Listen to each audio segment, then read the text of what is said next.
phase one wastewater treatment plant and incorporate that into a revised potential schedule, which was shared last week with all of council. If necessary, I'm happy to put that up on the screen as well if you don't have copies of that. But otherwise, Andy's prepared to address some of the questions that we've heard since, specifically in regards to potential other means of incorporating this through a tiered system, and talk a little bit more about what changes were made as a result of that increased engineering opinion of cost. Very good. Do you have a PowerPoint this evening? No. Okay. I'm just going to kind of talk through, you guys have that updated cash flow? They should. It's just a One page. pager. Yep. Yep. Do I need to have a microphone? Yeah, if you wouldn't mind coming to the podium. This can't be moved? Or you can, or if you prefer, we've got a cordless back there. Chuck. And we'd also be delighted to bring a chair, so if you'd like to just sit at that table as opposed to standing, that would be fine. Andy, if you want to introduce yourself, your colleague, and then if for primarily the public's benefit, if you would sort of recap our previous discussion. If you want to touch on the point that the city manager just made about how some additional engineering estimates may have changed the figures and projections. And then I know that the tiered system will be asked about by my colleagues. So if there's anything that you would like to proactively say in regards to that matter, I think that would be appreciated. So I threw three things at you. Yep. Primarily for the public's benefit, a recap from where we were, address some potential increased costs, and also some obligatory comments on a tiered approach. Yes, thank you. Then we'll do questions. And actually, if you could introduce your colleague as well. Yep, my name is Andy Campbell, again with Baker Tilly. I'm a director with Baker Tilly. Behind me is Erica Thalen. She's a staff consultant that is helping me on the project. The overall, just to recap where we stand and the rates that were submitted back in January. So we ran initial reports for the water and sewer fund in January, and kind of gave you an idea of potential rate impact with what the assumptions were at that time for both the water and sewer funds. Primarily what has happened since that we'll be talking about tonight is mostly related to sewer. I know that there are some general discussions that City Manager O'Toole sent me in terms of tiered rate systems and just overall kind of how we can, different aspects to discuss in terms of rates as an overall concept that we'll talk in terms of both systems tonight. The major analysis changes, though, are taking place on sewer due to the projects that you're potentially pursuing. Overall, and I'm gonna talk about, let's talk about the water first, and kind of I'll just recap that real quick, and then we'll get into the stuff that has changed since January. On the water side, no analysis has changed since the January report, so there are no updates since January. On that side, we're happy to do more analysis, especially if to an extent, I got to talk about some of the things in terms of tiered systems and why we don't do those. But in terms of the scenarios, if you want to see another scenario or anything on water, I'm happy to do that in terms of what the current rates show and everything in terms of the analysis. But there has not been an update since the January report. It's primarily due to the fact that the system was going to be cash funding all of the improvements. The big project that we're talking about that's Tetra Tech submitted the memo on is strictly sewer, and that's the update that you have in front of you for the potential, just to give you an idea of a second scenario, or this might be the third scenario now on sewer. But again, the water side, just to recap where we stand overall, I'm happy to go more into this if you would like, but the current typical city homeowner's quarterly bill is $80.84. That scenario showed an increase to $94.44, so approximately $13. it's $13.60 exactly for the typical homeowner per quarter, and then 3% thereafter every year. Again, that was, there was no anticipated debt, additional debt, I guess we should say, on the water system with the current assumptions that were laid out. If we can move, if there's no questions there, we'll Andy, move. what we'll do is we'll try to do questions at the end. I'll let you Okay. get through your presentation. We'll entertain any additional comments from staff, and then we'll work our way around the dais. And we Okay. do have a hard stop at 6:30 because we have a public reception that begins in a little less than an hour. Okay. So we'll get right to it on the sewer side. What has changed? So the biggest thing on the sewer side that has changed since the last draft to the draft that you're looking at right now, the report that was issued in January was a 4-year plan, and again, every customer is different, but the typical homeowner was going to go up approximately, it's approximately $25 to $30 per quarter per year under the previous assumption in January. And that report was submitted to the council and kind of said this was the current scenario based on the current capital improvement projections from mostly Tetra Tech and the city. It was discussed at that meeting that the council, I think it was Kevin maybe, that I don't know if you guys are sitting in different spots, but one of the council members suggested that they would like to see a worst case scenario, and what we did was so I sent that to City Manager Ochoa. I believe that you said seen that sometime in the past couple months. Just as a reminder on what the differences were there. Again, like we call it a worst case scenario. Obviously, we can't ever predict a worst case scenario with what's happening in the market with construction, but the differences there were same project track, just no grant. And I do think that is actually most likely going to be the case, unfortunately, from looking more and more into this with Eagle and talking to our sources at the Municipal Finance Authority and the State Revolving Fund. I do not think that the city is going to be eligible for any grant. They call it principal forgiveness in their terms too. What has come down from more discussions with them is that if you are over 120% of the state's median household income, you are not eligible for principal forgiveness in their program. The city of Saline's median household income roughly is about $100,000. The state's median household income is, I believe it's like 53 or something around there with the census, so you're way above the 120% marker, and thus, basically how their system works for communities that are at or below poverty, or at or below the median household income of the state. If you charge more than 1% to your customers, in terms of if your average median household income is $50,000, and you charge more than $500 per year on your typical homeowner rate to one water service or sewer service, you are what they call disadvantaged, and you get grant money to try to keep your rates lower.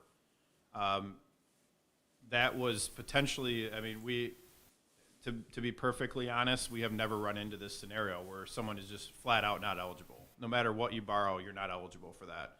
So that was a new situation for us. So we have presented this scenario that you're looking at tonight that we'll get to is there's a few changes, but that is one of the major changes, is that we are now assuming no principal forgiveness on any of the projects. The one caveat to that is still unknown at this time is how does the ARP money that was, I'm not sure how closely y'all follow the state budgeting process, but 2 weeks ago the state allocated approximately $4.7 billion to infrastructure as a supplemental and just ongoing investment in the state's infrastructure.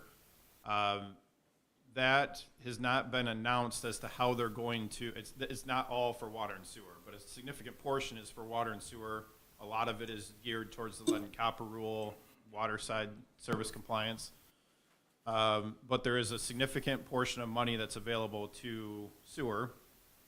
And the common thought right now, again, and this has not been decided fully by the legislature, but the common thought is that this money will be put into the revolving fund.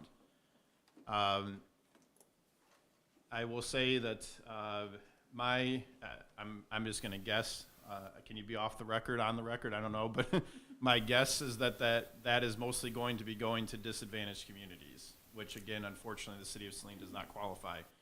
The biggest question from my perspective is where the city's sewer rates, especially we're going to concentrate on sewer here, where the city's sewer rates are potentially going to go in the next 2, 3, 4 years. Is there any way that the city can access some of that money? Because your rates are going to be in a high category. So the question is there any money if you pursue state revolving fund for these projects, is it all the money that they're talking about from the ARP Act that is being flowed through the state and thus in the revolving fund, is that all going to be for the disadvantaged communities, or is there going to be some portion that the city is eligible for? That is an unknown at this time. But I will say that the assumptions that you have in front of you and what you can go off of from the people that we know and talk to at those entities, the city is not eligible for any current grant principal forgiveness program that they currently have. So the assumption would be 100% loan.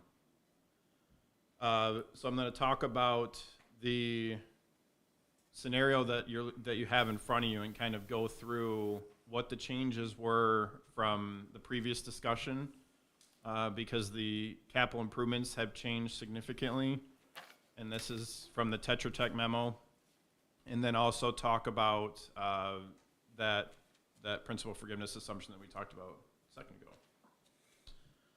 Previously, in the January report, it was estimated that the city would issue $6.7 million for Project 1 in 24-25, and then a further $45 million in 24-25 for the ACO, Administrative Consent Order compliance. So the total was $51.7 million, and that was going to be issued in the fiscal year 24-25.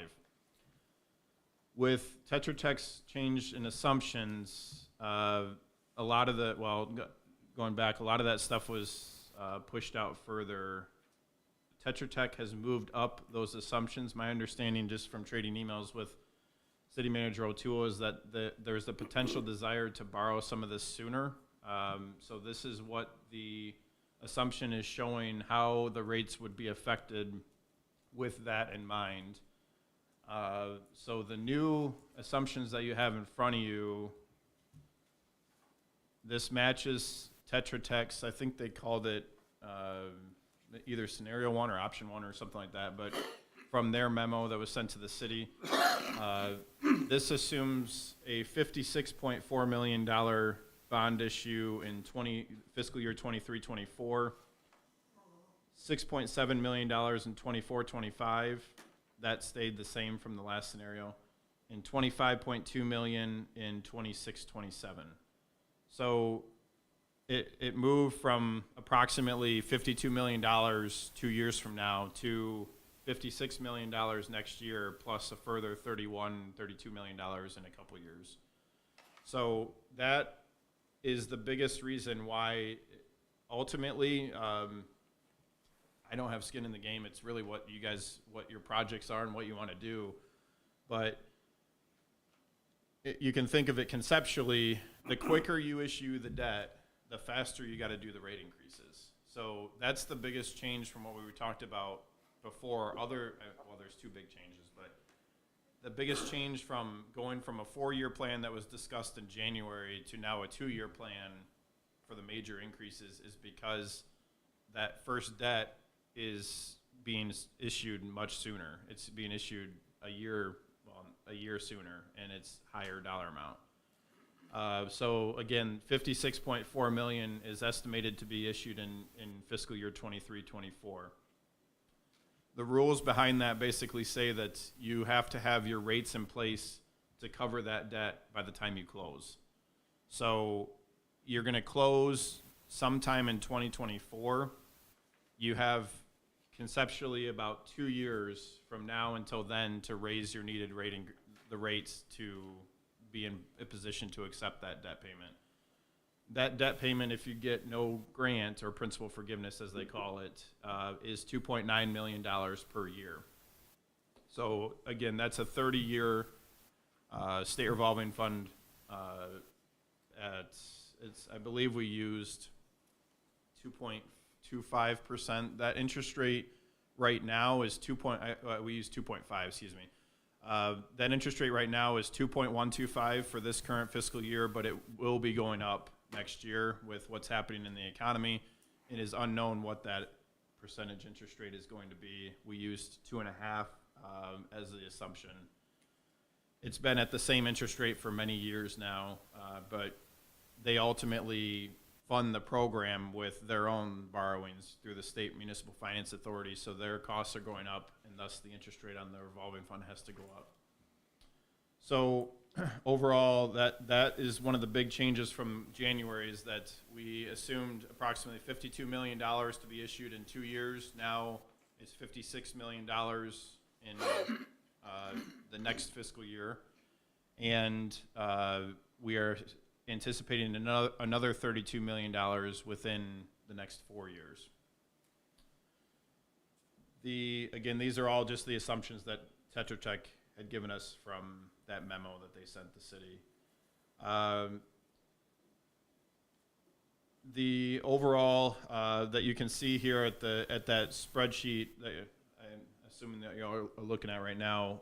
Again, the typical city homeowners quarterly bill for sewer is currently, in this fiscal year we're talking about now, $154.90.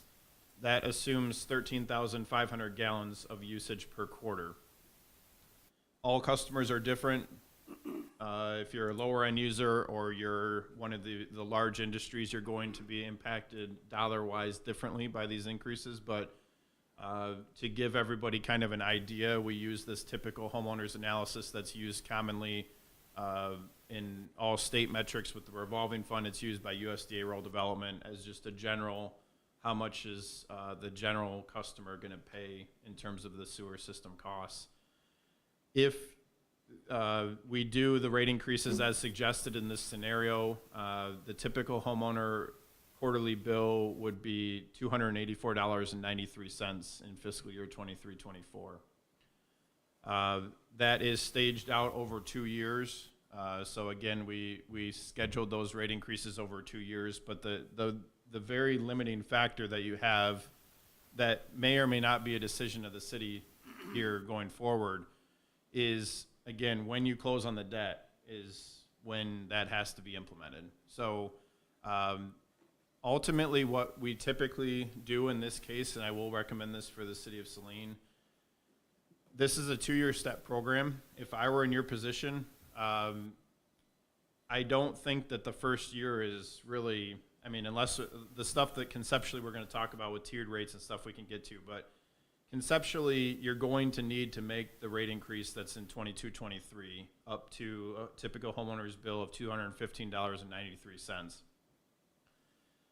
There's really no way around that, because you're definitely not going to get enough grant money unless you completely just don't do these projects, which I don't believe is possible because you have an ACO, so you're required to do these projects. But you're not going to get enough grant money from anybody to limit that amount of impact. You're going to need to do the 22-23 fiscal year rate increase. What we typically recommend in this case is that you wait to do the second year increase until you figure out exactly what you're doing, so that you can tell people this is exactly the dollar amounts. We're borrowing this amount of money. These are the exact debt payments. These are the exact costs. We know exactly what we have to raise rates to, because these are the bids that came in. This is the interest rate that the state revolving fund quoted us. This is the grant loan combination. Everything is figured out. This is what the rate needs to be. So ultimately, that's what we always recommend in this case, where you're going into a situation where you potentially have to do a large rate increase. You have a 2-year possibility if you do close on this in the fiscal year 23-24. You're going to close sometime in 2024. So you have the ability to kind of buy yourself some time to figure out how much this is actually going to cost you in terms of debt payments, interest rate, grant loans, everything. In that amount of time, I would not give up on grants. There's a lot of grants flying around there right now. The hardest part about consulting right now is the fact that there's all these grant possibilities, and figuring out who's eligible for what is very, very difficult. Like I told you with the state revolving fund, it's pretty cut and dry. As of a typical year, you're not eligible for disadvantaged status, so that's very cut and dry. Again, the caveat to that is there anything that's coming down with this $4.7 billion package that you are eligible for? That's an unknown. The Infrastructure Investment and Jobs Act, the IIJA, the second one that was passed by the feds, that is completely unknown at this point. I mean, there's a lot of pots of money that are potentially accessible to all communities from what we initially read in the bill. But my understanding, we don't work with the feds or the state for that matter, but it seems to be that they've been very tied up. The federal treasury's been so tied up with the ARP and the final rule that was just issued a couple months ago that they haven't really had the chance to concentrate on how IIJA is going to be enacted and how it's going to work. So I think a lot of that is going to be figured out in the next few months of is there any access to any of that money for the city. So again, that's why I think it's vitally important to not give up necessarily on the grants and principal forgiveness for these projects, but to go after them, to run the ARP Act into the ground with some counties are contributing some of their money to projects. Is Washtenaw County doing? Will they give you any money from their allocation of ARP money like other counties are doing? What happens in the $4.7 billion allocation? Is any of that eligible for non-disadvantaged communities? Is IIJA have any money available for what's coming down to the city of Saline? So overall, I think there's still a lot of unknowns with that amount of debt and the options that were put forward by Tetra Tech. Ultimately, you're going to have to make decisions on what you pursue and when. And that's why I think it's vitally important for this budget cycle for 22-23, you have to make that first step, in my opinion, because I don't think there's any way that you're going to get all this forgiven, even if everything goes your way. But you're going to have a little bit of time to figure out the actual numbers for step number 2, which is the ultimate cleanup, as we call it, to get to where the debt is issued. Andy, if I can stop you Yep. real quick, 'cause I'd ideally like you to wrap up your presentation in the next 5 minutes, so we have ample opportunity for my colleagues to ask at least one round of questions before we conclude at 6:30. Primarily for the public's edification, what you're proposing now, and I think I missed the second part, so my faux pas. What's being proposed would be per quarter per average utility customer, a $14 increase per quarter on the water side. Is that correct? That is correct, yes. And remind us again, on the sewer side, it would be, what would be the dollar amount, the proposed increase? So the typical homeowner would see a $61 increase per quarter. So it's $75 per quarter. Correct. Very good. If you want to transition, thank you. Yep. I know the public will appreciate the clarification on that point. If you want to transition now for your last 5 minutes to talk a little bit about the tiered system. Yes, then I can we'll do that jump real into quickly here. So, the email from the resident was forwarded to City Manager O'Toole and then on to me for kind of some clarification on tiered system of rates.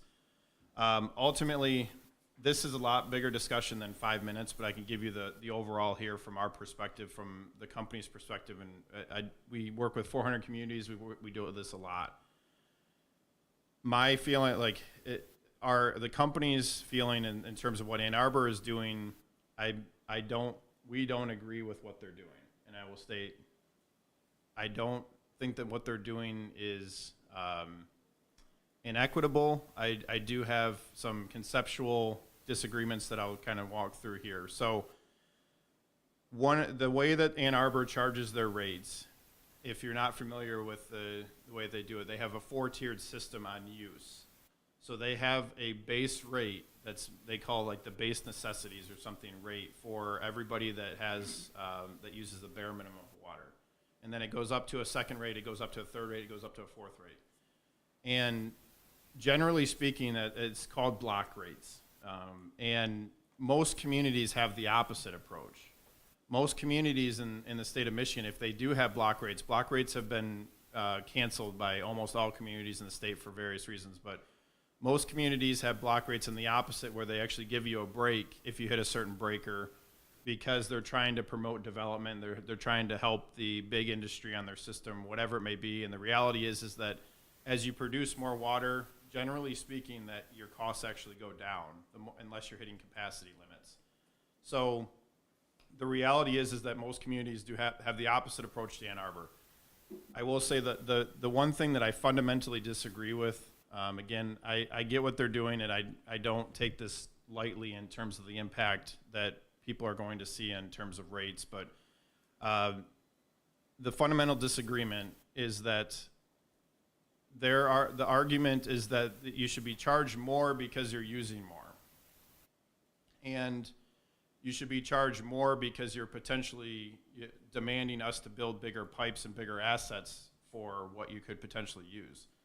That is taken care of with your ready to serve and your connection fees. When a user gets connected to the system, they pay a higher connection fee if they have a higher potential demand on the system. So a resident pays X amount, that's a 5/8 or 3/4 inch meter. If you're a 2-inch meter, 4-inch meter, 6-inch meter, you pay exponentially higher connection charges for that potential demand. It also is taken into account in your ready-to-serve charge. So in your ready-to-serve charge, you charge everybody meter equivalents. Your current ready-to-serve charge for sewer is $30.83, but that goes up by a multiplier factor for the 4 or 6, the higher meters as well. That, to me, is the fundamental way that you capture the potential demand on a system, is that it's taken into account in the connection charge when they initially connect and how you're building the assets to allow them to connect, and in the ready-to-serve charge as they have a higher potential demand on the system. I disagree with what they're doing to say, okay, now we're going to charge you more for a gallon of water when your cost is the same. I have a very hard time. What ultimately the city of Ann Arbor does is they do a study to prove that cost of water is higher somehow. I looked at this report. It's a 110-page report. Honestly, I've done rate studies for many, many years. It's very complicated. But ultimately, they're saying that the cost of water is higher the more that they produce, and thus you should be paying more. Again, it's a fundamental disagreement of how to do rates. You can get 5 rate consultants in a room. They're all going to give you different answers, but as long as it's legal, they're all going to be financially sound. I personally feel like if the city, I know that from experience, if the city of Saline does that, you have to have some major backup. And it's not, we don't do that type of rate study because we just don't fundamentally agree with what they're doing. Again, ready to serve and connection charge take into account the potential extra demand on the system. I don't agree that if you use more water that you should be charged a higher rate for a gallon of water than somebody else. We fundamentally believe that every gallon of water should be charged the exact same rate. So that's the major difference between what Ann Arbor is doing and what the city of Saline is doing. I will say that from being on the amount of rate studies that we've done and all the rate history and rate cases that I've seen and read about from other communities that we don't work with, the more you get into treating customers differently, the more you are susceptible to lawsuits. So I will caution that the city of Detroit, Ann Arbor, Flint, those big communities that are very, very powerful are in different situations than small communities that so that is my caution. It's the same caution that I give to all clients, that when you go out on a limb and start doing things differently, then what, instead of charging everybody the same exact rates, you better have some darn good backup to that, because there's a good chance that you could get sued. So that's the caution. I want to make sure I covered everything here. I do want to say that City Manager O'Toole said, hey, what if we don't do a tiered system, this is going to hit people potentially a lot with the current rates that we're looking at. Is there any ability to look at some help for residents or whatever it may be? I will say that, again, I don't agree with like fundamentally changing customer classes in terms of like picking a customer class and saying that they should be charged less, because ultimately the biggest thing to remember is that you need to bring in X amount of money to cover your costs of your system. For the sewer system right now, roughly, let's say it's $5 million. If you pick a customer class and lower their rate, then the rest of the customers have to pick up that gap. So if you say you need $5 million and you pick a class and say that they're going to be lowered by 20%, that 20% that you're taking from their rates has to be put on the other people's rates. So you're gonna raise the other people's rates to cover the same $5 million that you need. So that is something that we talk about a lot in our presentations on rates and everything, is that you need to bring in X amount of revenue to cover the system, to cover the operating expenses and to cover the debt. If you treat people differently in rate classes and everything as a general practice, then you have to understand that that means that the other customers that aren't being treated like that are picking up the difference. The biggest thing to keep in mind for customers that are struggling, I do not take that lightly. I'm a financial person. We run the numbers. I get that this is a hard discussion at times. My understanding, just from talking, I believe this is the case with all counties. The counties has the Department of Human Services. If somebody is really struggling to pay their bill, they should contact the County Department of Human Services, and they have programs to help with those costs. So that, to me, is the way that should run, is that the county has those programs. They have ways that you can apply and qualify for help with water and sewer bills. And from what we hear, we obviously work with a bunch of the counties, that is a pretty well-run way to help people that are in need while not getting into differentiation of customer classes on the local level.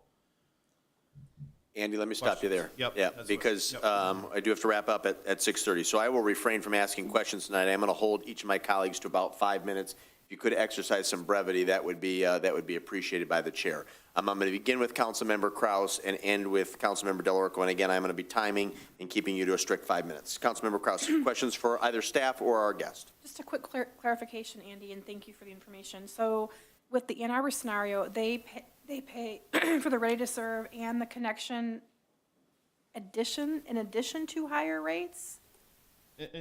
It's very confusing, I will say, because it's a very complex report. My understanding is that they do the exact same ready-to-serve type structure, I believe, that you guys do in terms of the higher meter charges are paying a multiplier factor, which is the typical way to do rates.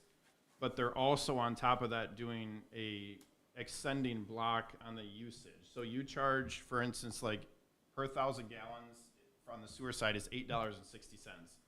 If you use 1,000 or use 100,000, every single 1,000 of gallons is charged $8.60.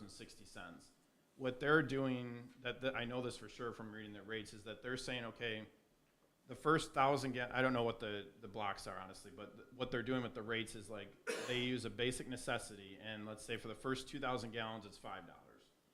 And then for the next 3,000 gallons, it's $6. So they're raising the rate as you hit those higher usage. And the real caution to that is that you have to have a very specialized and a very in-depth report to show that your costs are higher to do that, because you can't just charge somebody arbitrarily more because they use more if your costs aren't more. Okay. So. That makes sense. I just want to clarify. I'm going to yield the rest of my time. Very good. Thank you. Mr. Kamara, Sulek, you have 5 minutes. All right, thank you. Boy, there's a lot here. So going back to the connection charges for higher, for larger users. So that's really our businesses, our commercial, industrial users. So that would prohibit, businesses from coming here and further burden our existing businesses. So connection charges, if I can, connection charges, Colleen actually just emailed me. I have not had a chance to take a look at, I looked at what your connection charges are currently. I have not had a chance to look at what that calculation shows. We will look at that in the next couple weeks here, but connection charges are always a not to exceed. So the thing to know about connection charges is that you have a table that right now, you as a city, you have a table that says we're going to charge X amount of dollars for a 5/8 inch meter on water and a 5/8 inch meter on sewer. And it goes up based on the meter size of the entity. Those are always not to exceed amounts. If you, this is always council discretion in most communities, I will say. If you say, well, you know, this business is going to add 1,000 jobs and it's going to add a valuable asset to our community to get them on the system for user rates, let's waive the connection charge. That's perfectly fine to do. You just know that you're going to have to potentially have that question from other businesses that want to come on the line as well. But connection charges are always not to exceed. It's the calculation shows what you can charge, and then it's council discretion to go any lower. Okay, thanks for explaining that.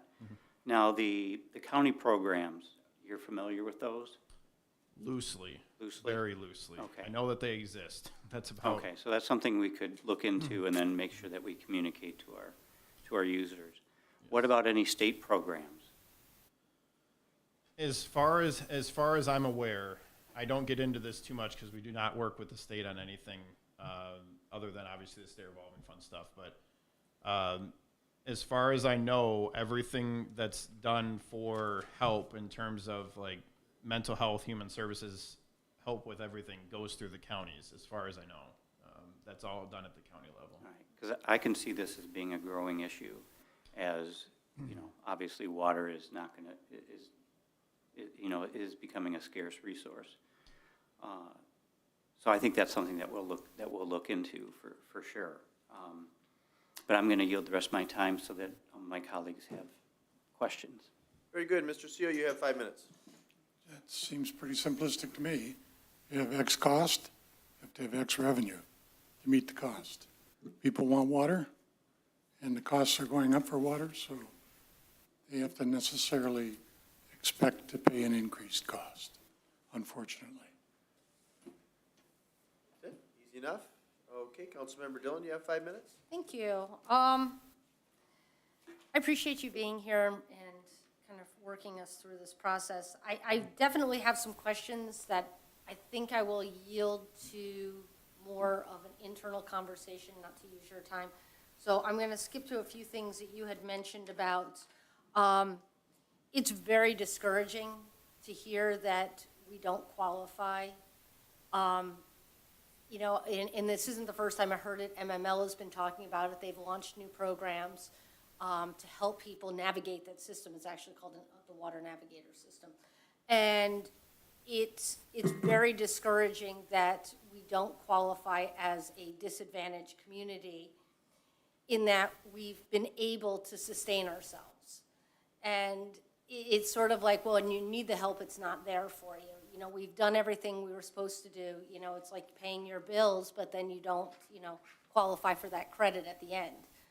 And so that part, I really would like to explore ways in which we can seek how we can move that needle to get us into a different category, because it's going to be a really tough putt to put this whole thing on the backs of residents. If I can Yep. just, yeah. I completely agree. I was very discouraged in talking with our contact about that calculation. And what was very discouraging even more is like, so if you guys just as a hypothetical, what happens if you raise your rate to $1,000 a month? And it's like, doesn't change, doesn't matter. It's like that to me, there's a fundamental issue with the way that they're doing the calculation. But I will say that if I were in the city's position, what does happen, and there was a couple inside that $4.7 billion allocation, if you look at the actual reading of it, I would really hammer your legislature, whoever your representatives are, to get them to know exactly what those reports are showing and how much your residents are going to pay to see if you can get earmarks. Because there are many communities in the state of Michigan that have gotten earmarks recently to help them through difficult situations. And that's who you should go to. I don't know if you can fundamentally change the calculation with the revolving fund, because that would take an act of the legislature to do so. But you may be able to convince them to earmark for some of your upcoming projects. No, I appreciate that. So the other thing is, you know, we're sort of talking about this, and we have a saying at my house, just because you say it fast doesn't make it any less, like, you know, impactful. $75 a quarter. Well, $75 a quarter, that's $300 a year, which is going to keep going up year after year. At some point, we're going to price ourselves out of the market. I mean, it's going to become a huge impact on our community. And I don't know how we're going to be able to deal with that piece of it. And I know that's not really something that you can do. And we did try for a couple of years smooth. We obviously, I think, didn't do enough jumps, you know, initially to help smooth it longer term. But it's just almost unbearable to think that this is just going to keep going on year after year, quarter after quarter, that these numbers are just going to keep going. And that's just for this. And it's like, okay, well, what happens when we've got the next, you know, round of financing that we need? We're still, you know, if you look through your reports, you know, we still have the issuance from 2015 that we're paying down that still has quite a few years left on it. So it's just, you know, it's a little overwhelming to me, and I do struggle with it. I know we didn't get into your report very much. The one thing that I am kind of struggling with right now is we do have those annex properties, or those, I should say, island properties that currently are paying triple rates. So those triple rates, I think it was your recommendation that we eliminate that. Correct. I mean, right now, that's the only leverage we have over them not being a part of the city. But, I mean, you're talking about a triple rate and then add these increases to it. You're going to have water bills more than mortgage payments at that point. And so that's something I think we're going to have to figure out a way to manage that. Yeah, if I can real quick, Yeah. that was one of the main recommendations, was because the triple rate customers, their bill would be, I mean, I do think that there is a point where it is unsustainable. So in that triple rate, it was a lot of money. And just to back up real quick, I mean, the question I would have for the city, because we got the assumptions from Tetra Tech. I'm assuming, we work with Tetra Tech a lot on some of these projects and everything. I will say, the one question I would have for the city is there anybody next door that could help with taking some of your flow or something to keep the projects down? I don't know if there's an agreement that you could come to, just spitballing here, but like Pittsfield Township, do they have capacity, or Ann Arbor or somebody?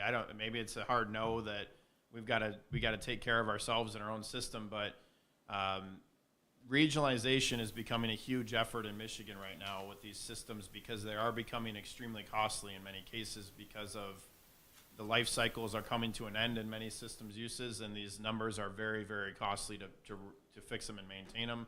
So there's a lot of possibilities for regionalization. That would be my one question as a rate consultant, is there any neighboring community that's sitting on a plant that's woefully underutilized that could charge you less? So, and that I don't know. But. I do have to move on. Nope, Thank that's you, fine. Councilmember Dillon. Mayor Pro Tem Gearbow, you have 5 minutes. Thank you. Just to tap on what you're saying, we attempted to try and talk with Pittsfield Township in terms of working with Yucca, and they're doing their expansion, and yet they didn't want to have us participate as part of their expansion. But the other biggest complaint, in which you're admitting, is these package plants that the state continues to allow. We could have had a significant investment into our system had it not been for the state's failure to even enforce its own current policies. So it's clear there needs to be some legislative change. So So as we see individual package plants coming around the city, all of those could have contributed to our current plan and would have allowed for a better and a more safer approach for even the environmental aspects of it. So we continue to see the failure of our state legislature in which you mentioned it. I'm just going to make that clear point again because that is where the failure is happening. One question you had mentioned about triple rates, we historically have done that. I would think we would be able to defend that in the lawsuit. So that's kind of my thing that I'm pushing forward, that I want to see that continue because otherwise we need to force the annexation of those properties in the city. It no longer makes sense for us to continue to provide services for all of these and that type of thing. But in the question for you, as you mentioned the tiered rate system, Ann Arbor is being sued currently for the failure of what the rate systems. I know there's a large lawsuit similar to what the Bolt lawsuit created, but I don't want to defend something that we already know is in the legal system. I honestly am not familiar, but that I would not. I get what they're doing and why. I get why they're doing it, but yes, that to me flies. I honestly did not know about, but that flies directly in the face of Bolt versus Lansing because it specifically says you have to treat customers equally, and they're not treating customers equally. So I do think that there is a possibility that they could win because if you have enough numbers behind it, you can maybe prove that you're doing things correctly. But you keeping the rate structure that you have, where everybody's treated the exact same, is what the acceptable standard is for rates. So. And then the one other thing, as you mentioned, that service charge or whatever, we really need to be consistent with how we assess and allow new projects coming on board to determine their water usage and making sure that they're not undersizing their water needs in order to beat the system, I guess. Yeah, that is an engineering, and that was something that was in the residents' email. I will say, like, that is not something that they can. As far as I know, I loosely have been in many of these conversations, but it's not something that they tell you and that they can undershoot. Like, there is a legal way to do that by state metrics to say this is what you need to install in this case. It's not, they can't tell you, oh, we need a 5/8 inch meter and then run like a 4-inch meter and just run everything to maximum capacity. There are state and engineering guidelines to how you develop what meter size and what connection charges they are paying. I will agree that the best case to do it is to treat everybody uniformly in terms of connection charges, because it's the cost of doing business. Most businesses accept that there's going to be a connection charge. It's very rare that a community does not charge a connection charge. So, In the past, we've experienced requests by residential developments and such to have a lesser charge because the idea of volume and all of that. And I think right now we're basing on, we need to have whatever money comes in, and if we can fairly charge it to it, we should reinforce that. I've always told my clients that developers would not be doing their job unless they asked you for less money. But yeah, the developer's always going to say, like, hey, I paid less money in this community. Why don't you give me a break? I mean, they're trying to pad their bottom line. So I mean, they're doing their job. The city needs to push back and say we're treating everybody the same. So. Thank you. Then one last statement. You mentioned billion that is being approved. 1.7 of that is supposed to be for water and sewer and storm sewer. I'm hoping that we will be able to tap into that. But it's interesting, as you mentioned, the earmarks, Benton Harbor, $45 million, Midland and other counties up north for dams that were more private, $200 million. So there's earmarks that are very political that are being done. So I hope that we would be able to convince our folks that they need to change the system, not continue to support this. So thank you. Thank you, Mayor Pro Tem Gearba. Mr. Delorico, Councilmember Delorico, you have 5 minutes. Thank you. Just to go back to something you mentioned earlier, you said the average ratepayer's sewer bill now is $154.90, and that would need to go up to $284.93 by 23-24 if that is issued. Correct. I'm showing that as a $130 increase in the next year, and you mentioned in response to the mayor's question that it would only be $60. In 2 years, you would be raising it approximately 61 $131 next, for this budget cycle, 22, 23, Okay. and then a further 60, was it $68-ish in 23, 24. So the total over the next 2 fiscal years would be $130. Okay, so yeah, by 23, 24, our ratepayers would be paying $130 more than they're paying today. The typical homeowner, yes. If that's the big caveat to that is if you issued $56.4 million at the assumptions, yes, that is correct. And that's just on the sewer portion. That's alarming to a lot of residents in Yes. the community. Just using today's numbers, at 154.90 for sewer, 80.84 for water, average water bill is 235.74. And I do the same calculations for Ann Arbor. Their total is 216.69. We are currently paying more for water and sewer than the community of Ann Arbor. I find that alarming. I will say that overall, that is very typical, actually. Many people don't, it's, in Michigan, we work with many communities. It actually runs that your very small communities, there's some that have gotten by on very low rates because they were able to build the system with EPA money back in like the 70s and when the suburbia was developing. So they've been able to charge very low rates, but their ticket is coming when they got to replace that. It's actually much more consistent that the middle cities are paying the highest rates. When you get to be Ann Arbor's and even Great Lakes Water for all the reputation that it has, Lansing Board of Water and Light system, Kalamazoo system, they have such a big economies of scale and everybody's much more closer and compact that it is generally speaking cheaper to be on those systems than a medium-sized city. I see. Okay, so going back to the ready to serve and the connection fees subsidizing the costs of larger businesses and their volume. Connection fees are upfront one-time fees, right? They're not, we don't receive those in perpetuity. We receive them at the front of a project and then that's all we can count on from there forward. The ongoing fee is the ready to serve fee. So, Okay. yep, That's so, proportional to the size of the meter. correct, yes, yep. Okay, so we've been told time and time again, when developers approach us and want to build in our community, that legally, we can't force them to contribute to infrastructure upgrades and sizing to the community or to the needs of the community. They can if they want to, but there's nothing in our ability as a council to force them to make those contributions. It depends on what they're arguing. I will say that that is incorrect if they're causing you to incur a cost to get them on the system. For instance, let's say they want to build a big plant and you have to upsize a pipe to get enough water to them. You have to upsize a pipe from 6 to 8 inches to get enough water to them to serve them. You are allowed to assess that cost to them in kind. In full, basically, the easiest way to think about this is that you have to stick to your connection fee schedule unless your costs are higher than that fee schedule. If your costs to get them on the system are higher than what you are charging per your fee schedule, you bill them costs in kind to do that.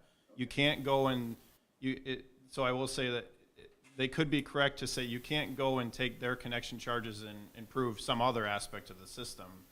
But if you are incurring $500,000 of plant upgrades and pipe upgrades to get them connected to the system, then yes, you can bill them $500,000 to connect. That's called an incremental cost connection fee. Okay, that's helpful information, thank you. Yes.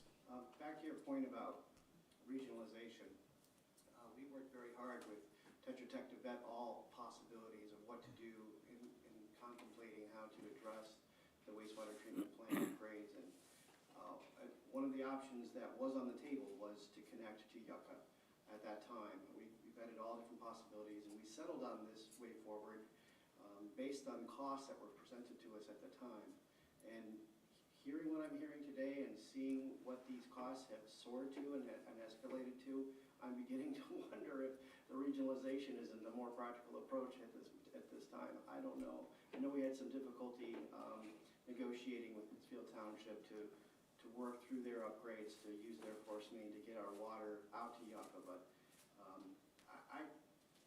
I don't know, honestly, how some of our low-income, fixed-income residents are going to be able to sustain or pay these types of rate increases by 2027.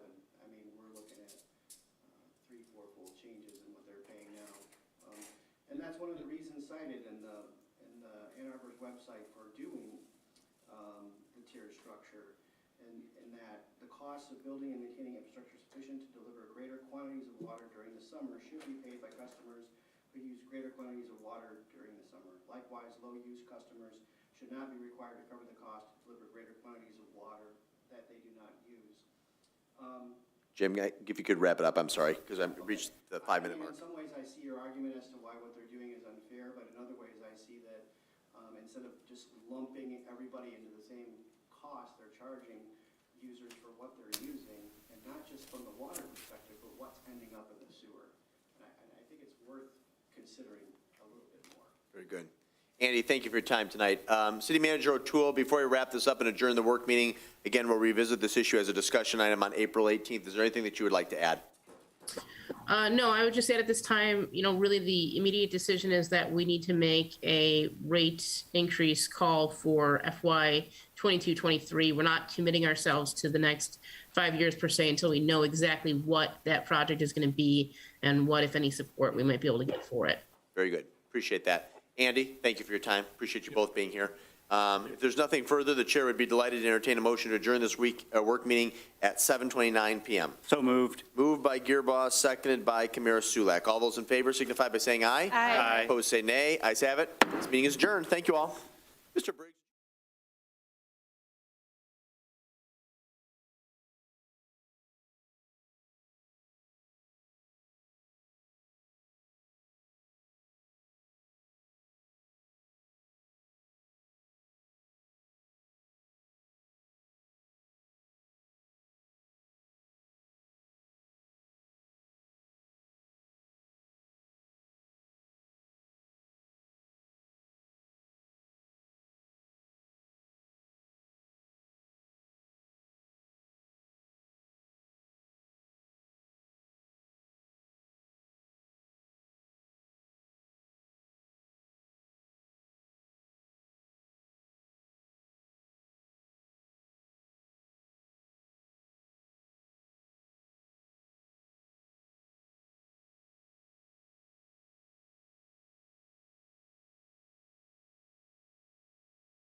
Good.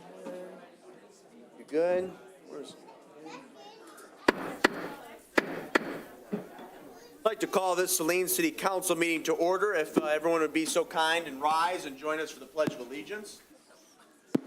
I pledge allegiance to the flag of the United States of America and to the republic for which it stands, one nation, under God, indivisible, with liberty and justice for all. Thank you very much. You may be seated. Okay, members present this evening are myself, Mayor Marl, Mayor Pro Tem Gearbaugh, council members Seo, Dillon, Delorco, Camara, Sulak, and Kraus. From city staff, we have City Manager O'Toole and Clerk Royal participating remotely. Assistant City Manager Getzman is here, Assistant Treasurer Weberling, Treasurer Bennett, Police Chief Radzik, Wastewater Treatment Superintendent Briggs, City Engineer Humphris, I believe DPW Director Searles is here, along with Deputy Police Chief Bozick. Before we get to the swearing in of council members, we are going to do the ceremonial swearing in of our new police chief and deputy police chief. And in the clerk's absence, I will be doing the oath of office. So I think we will begin with Deputy Chief Bozick. Greg, if you'd like to come forward. I believe your wife will be pinning on your badge.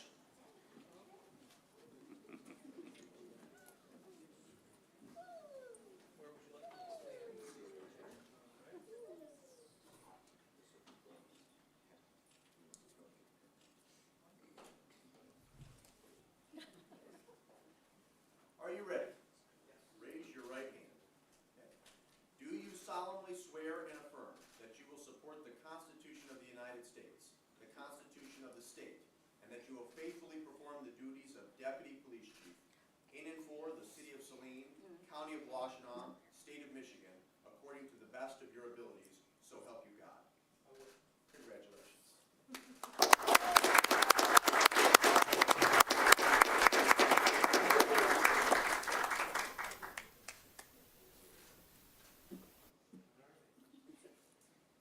Don't hurt him now.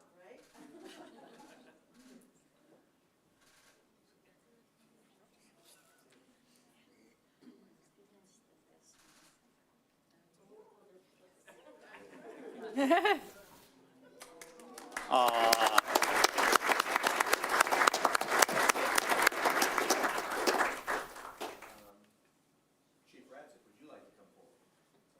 And I believe your husband.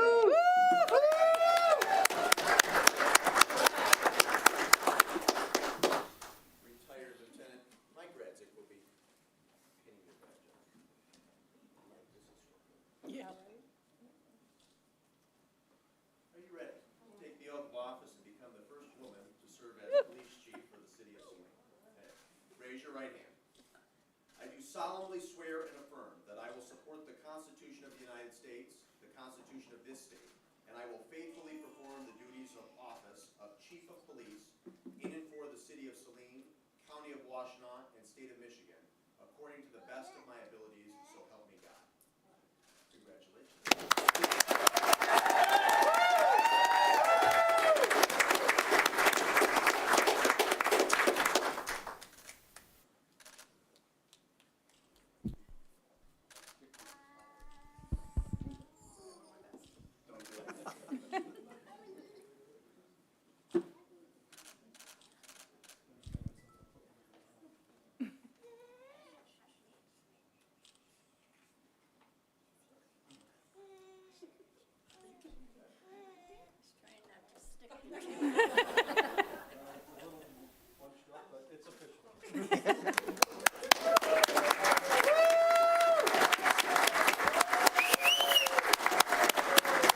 Hang tight there.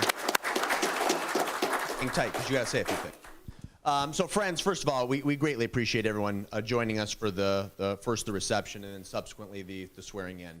I know I speak not only for myself, but for my colleagues here on council and staff. We are delighted, elated, quite frankly, to have both Chief Radzik and now Deputy Chief These are two outstanding law enforcement professionals, and I know they will do great things for our community. We have a gift coming for for Deputy Chief Bozick, but Councilmember Kraus, if you would assist me. Most of you who are friends or family with Chief Radzik know that she collects owls.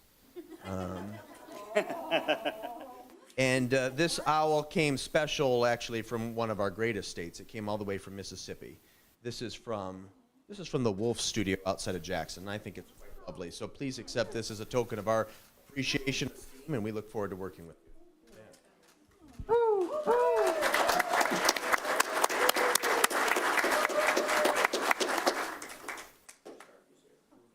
So I just want to say thank you to everybody who is here. A lot of you people have helped me along the way. Family, get to where I'm at now, I will. And my nephew Kevin, who is a sergeant at Genesee County Sheriff's Office, kind of followed in my footsteps. And I'm just so happy everyone's here. I promise to do the city of Saline good, and I'm just very thankful, and I want to introduce Deputy Chief Bozick. It's kind of where we started together 31 years ago and probably 60 pounds ago, together at the police academy. So we're very lucky to have Deputy Chief Bozick here in Saline as well. So thank you.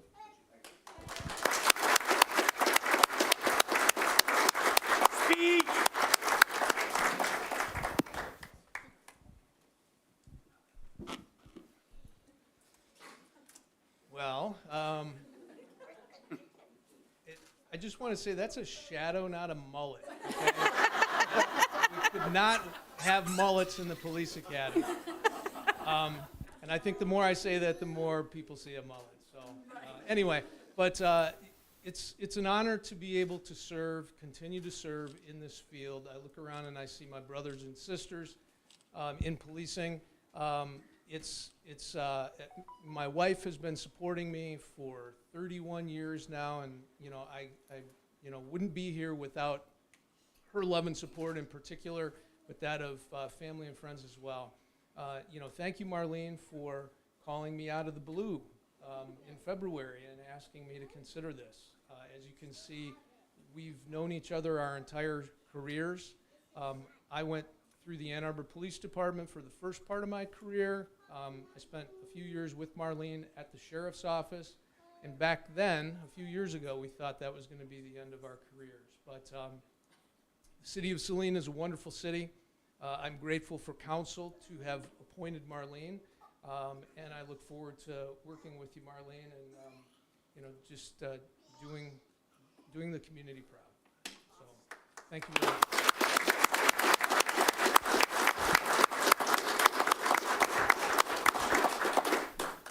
Again, congratulations. Thank you both.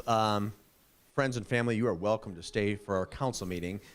I have a sneaking suspicion you would probably prefer to exit, and that is fine. We'll be transitioning to a formal swearing in of some of our council colleagues. We appreciate your time this evening, and please help yourself to some more coffee, punch, and desserts as well. Thank you so much.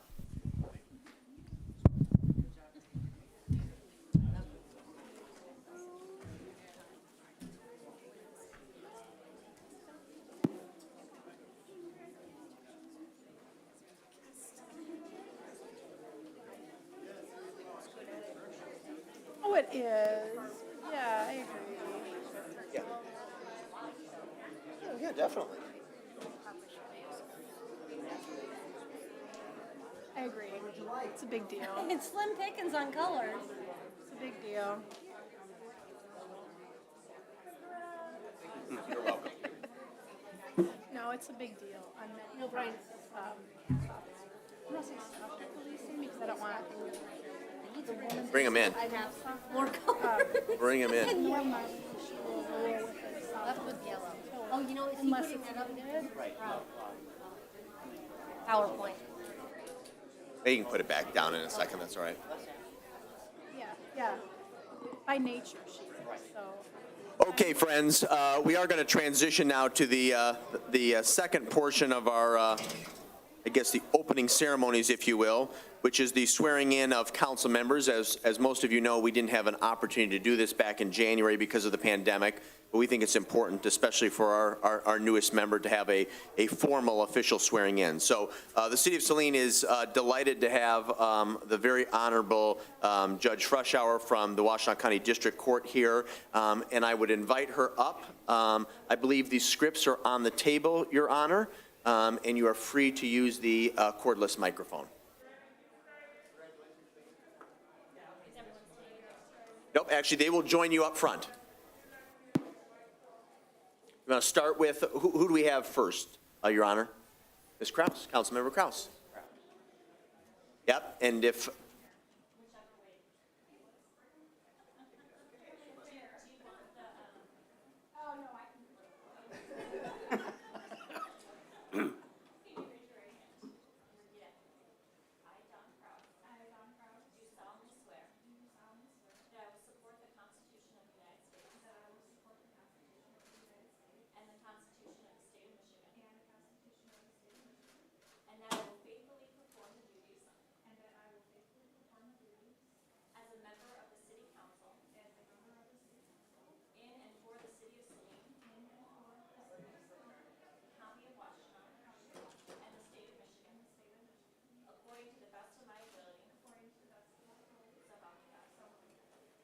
congratulations.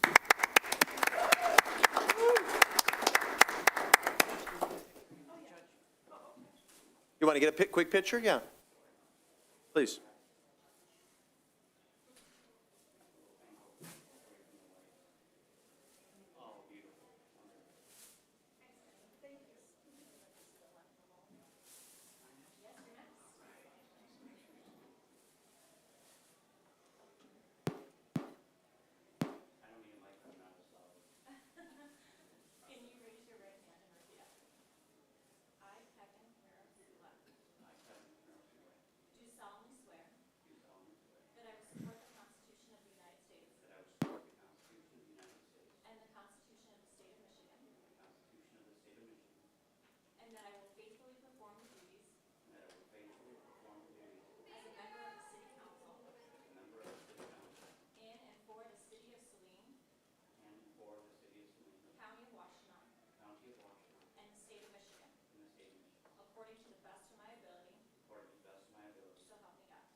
Very nice.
Very good.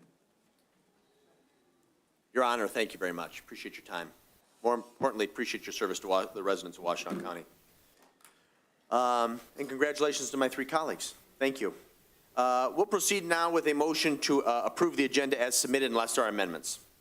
So moved. As submitted, Councilmember Kraus? As submitted. Very good. Is there a second? Second. Seconded by Councilmember Kamara Sulak. All those in favor of approving the agenda as submitted signify by saying aye. Aye. Opposed, say nay. Ayes have it, and the motion carries unanimously. There are no absences this evening, so we'll proceed to citizen comments on agenda items. Under the Open Meetings Act, any citizen may come forward at this time and make comment or question on an item that appears on this agenda. Comments will be limited to 3 minutes per person. However, anyone who would like to speak is requested but not required to state his or her name and address for the record. Are there any citizen comments from those in the audience this evening? The record will reflect there are none. Clerk Royal, I believe we had one individual who emailed you and I in regards to the potential closure of South Ann Arbor Street, in which they wanted their comments read at this time. Yes, sir. It's from Mr. Warner, And it says, just asking that if they propose to close Saline Ann Arbor again, that you only allow for after typical commuter times or on weekends. Let the downtown development group open and close each day. Last year was such a pain getting around the detour. My thoughts are, one, you're taking traffic down feeder streets as detour instead of allowing main thoroughfare traffic. Two, during the days last year, the streets remains virtually empty. Anyone commuting from the south to north side of Saline or to Ann Arbor make a huge inconvenience. Three, the closure actually discouraged some of us to enter Excalibur and Harrigan's because it is more inconvenient, harder to get in and out.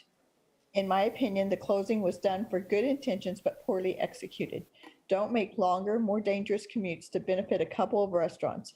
If the city does choose to implement, I ask that you make them open and close the street after regular commuting times, such as not at night or on weekends. Thank you, Aaron Warner. Very good. Thank you for those comments, Mr. Warner.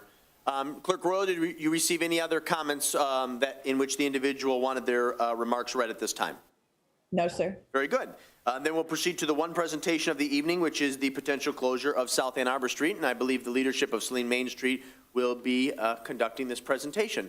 Holly, will you be joined by Larissa and Jill, or is it just you this evening? Welcome to come with me, you guys, if you want, but they can sit there. Okay. And you do have a PowerPoint, is that correct? I do. Okay, so I would ask Ben to lower the screen, and as soon as it's up on the screen for those in the audience to review, you may begin. And if you want to take maybe about 5-10 minutes, Holly, and then we'll do a quick round of questions. Hi there. Thank you so much for the opportunity. My name is Holly Andrews, and I am the director for Saline Main Street. This is a proposal to recreate the square in the heart of downtown Saline. Let's see. How do I, oh.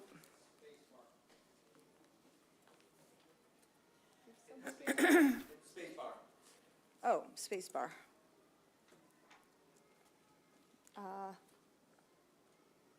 I did, but nothing happened. I'm really good at 6 to 8 minutes. So let me just get up there.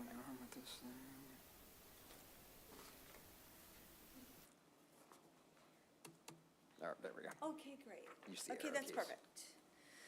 Okay, this is a proposal to recreate the square in the heart of downtown Saline. As you can see, we are proposing the same boundaries as the last 2 years. We at Saline Main Street have been researching the importance of public spaces through a variety of lenses. Tonight, we are focused on the economic, environmental, physical, and social assets they provide for communities like Saline. These are the places that we have researched. We circulated a public poll to find out how people felt about closing South Ann Arbor Street and recreating the square. Over 1,300 respondents took part in about a week. 75% posted that they are in favor, 20% opposed. We asked people if they agree that the closing part of South Ann Arbor Street for public space improves the noise and walkability of downtown Saline. And 61.25% agreed with that statement. About 11 and a little less than 12% disagreed. So a majority of the people agreed that closing and having a public space and closing part of that high-speed intersection really reduced the noise and increased the walkability of downtown. This is not the first time that I have watched fast trucks create costly damage. I was present for a semi-truck back in the town or the city of Framingham, Massachusetts, where I came here from, take out some costly lit bollards on the edge of a corner of a beautifully redesigned sidewalk by semi-trucks that were out of control. We saw that again the day before Christmas Eve this last winter, a time when we were begging people to come downtown and do their last minute shopping. Thank goodness there weren't pedestrians on this corner. And this is what it looks like today. It is extremely exposed and scary to cross. I do it all the time, and I'm always looking over my shoulder, hoping that I'm not going to be hit by a truck that's trying to go fast and get through the intersection. These are the 5 points stretched across the next slides. Importantly, not only to do public spaces improve local economic assets, but they become great places that serve us on a very personal level as well. Public space is a public good. Placemaking is an economic engine. Gathering places draw people, which supports brick and mortar success. Appeal of great places reflects in home values. Arts and culture produces high economic return. So first, what is a public good? Public goods provide social benefit for the community as a whole, and this is certainly true of the public square. It's undepletable. Public goods create long-lasting advantages and promote character, and they're widely available. Public goods are non-excludable and available to everyone. We are so excited to showcase the people that used it for so many different ways. We have Jennifer Shainai, who was our mountain bike officer. She was naturally drawn to the square, knowing that she could engage with the public there. Economic benefits with our small businesses around the square, as well as downtown as a whole, and kids' memories of their childhood. It's fun. It's gathering outside downtown is fun. Local commerce is helpful to everybody. Local dollars are supporting our local economy. And the thing that works about this square in particular is diverse uses on all sides. That is unique, and that's what makes it incredibly successful. So, why do public spaces work to improve conditions for our small businesses? They bring people downtown. There has to be a reason for people to go there, and connecting over the lines is fun and interesting and different and modern. There has to be a reason for people to want to stay once they've arrived, and they will find people to meet, to see, to reminisce with, for all different kinds of reasons. People in the space have to feel safe and comfortable, and they do when the square is closed, and we don't have that safe feeling downtown without that square. And the space has to be welcoming and accessible to everyone. The thing about it is it's a focal point that says something about our downtown and the people of Saline. Placemaking for downtown revitalization. Placemaking strengthens the connection between people and the places that they share. I want to make a point to say that we determine the success of parks by what we surround them with. It's about what we give to parks, not what they give us. Parks with different uses around them will be more lively and populated at any given time because different groups of people will be using the park for different reasons, resulting in a continuous flow, making it more safe and lively and interesting. The square is busy because of function and physical diversity among adjacent uses, diversity among users and their schedules, meeting up in the square. That's what creates the very definition of vibrancy. Appeal of great places that's reflected in home values, that just makes sense. I don't need to say any more about that. But I will say that through traffic, drivers don't care about this, about home values and investment values. Through traffic is not concerned with this. And this is the only time we hear anything against this. The people that benefit from this are homeowners and property owners, investors, and stakeholders. And so, as we've seen in years past, the square is a hub for artists, musicians, live music, actors, plein air painting, yoga, sidewalk chalk drawings, all kinds of things that are creative. And we know, we learn that the arts and culture produces high economic return. So here is our new proposal. You see that very little is dedicated to sidewalk seating. We want to dedicate the square more to the community. We have many different reasons for, and people coming forward of how they will use the square. They'll use it as a gathering space, outdoor theater, camp activities, farmers market, traffic calming. For us, it's a wonderful place and way to host events, pop-ups, art fairs, playing music, and more. And so here it is listed, and one thing we want to say is we are proposing that we close South Ann Arbor Street from May 1st to October 1st, that we recreate the square every year for community and economic development, safety and walkability, and if we commit to that, we can start to invest in things like Adirondack chairs and tables and planters with plants and greening, people that want to take part, signage, flags, naming the square, something that we can involve the community in, and a way to, a contest to name the square. But we need to know that we're going to host it every year. I mean, that's not the bottom line, but we really want to open it this year, and we'd love to open it every year for a community and economic development, and for as long as the format works. We will revisit it every year as needed. Very good, Holly. Larissa, Jill, anything you'd like to add before we open up for questions? Excellent job. Good, okay. Holly, is it your, are you going to be asking that City Council act upon this issue at our next regular meeting? As soon as possible. All of, everybody that is surrounding the square and throughout downtown wants to know what they can plan for. So it's important that we hopefully can make a decision by next. Okay. So it will likely appear as an enumerated action item at our next meeting, which will be our next regular meeting, which will be on April the 18th. I don't have any questions, just a comment, really. I did have a conversation, a meeting today with Fire Chief Spurley. And so one thing that is my support is contingent upon is getting an opinion and a review from him. As you likely know, before he joined the Saline Fire Department, he was fire marshal in Pittsfield Township. That's really his vocation and his wheelhouse. So I would like to see him comment on this proposal, and I'd like that, some of those comments in writing by the time we reconvene on April the 18th. But it's a very good presentation this evening, and we appreciate you and Saline Main Street engaging the community and doing that community poll. We'll do a round of 5 minutes for questions. Each council member will have 5 minutes, or up to 5 minutes.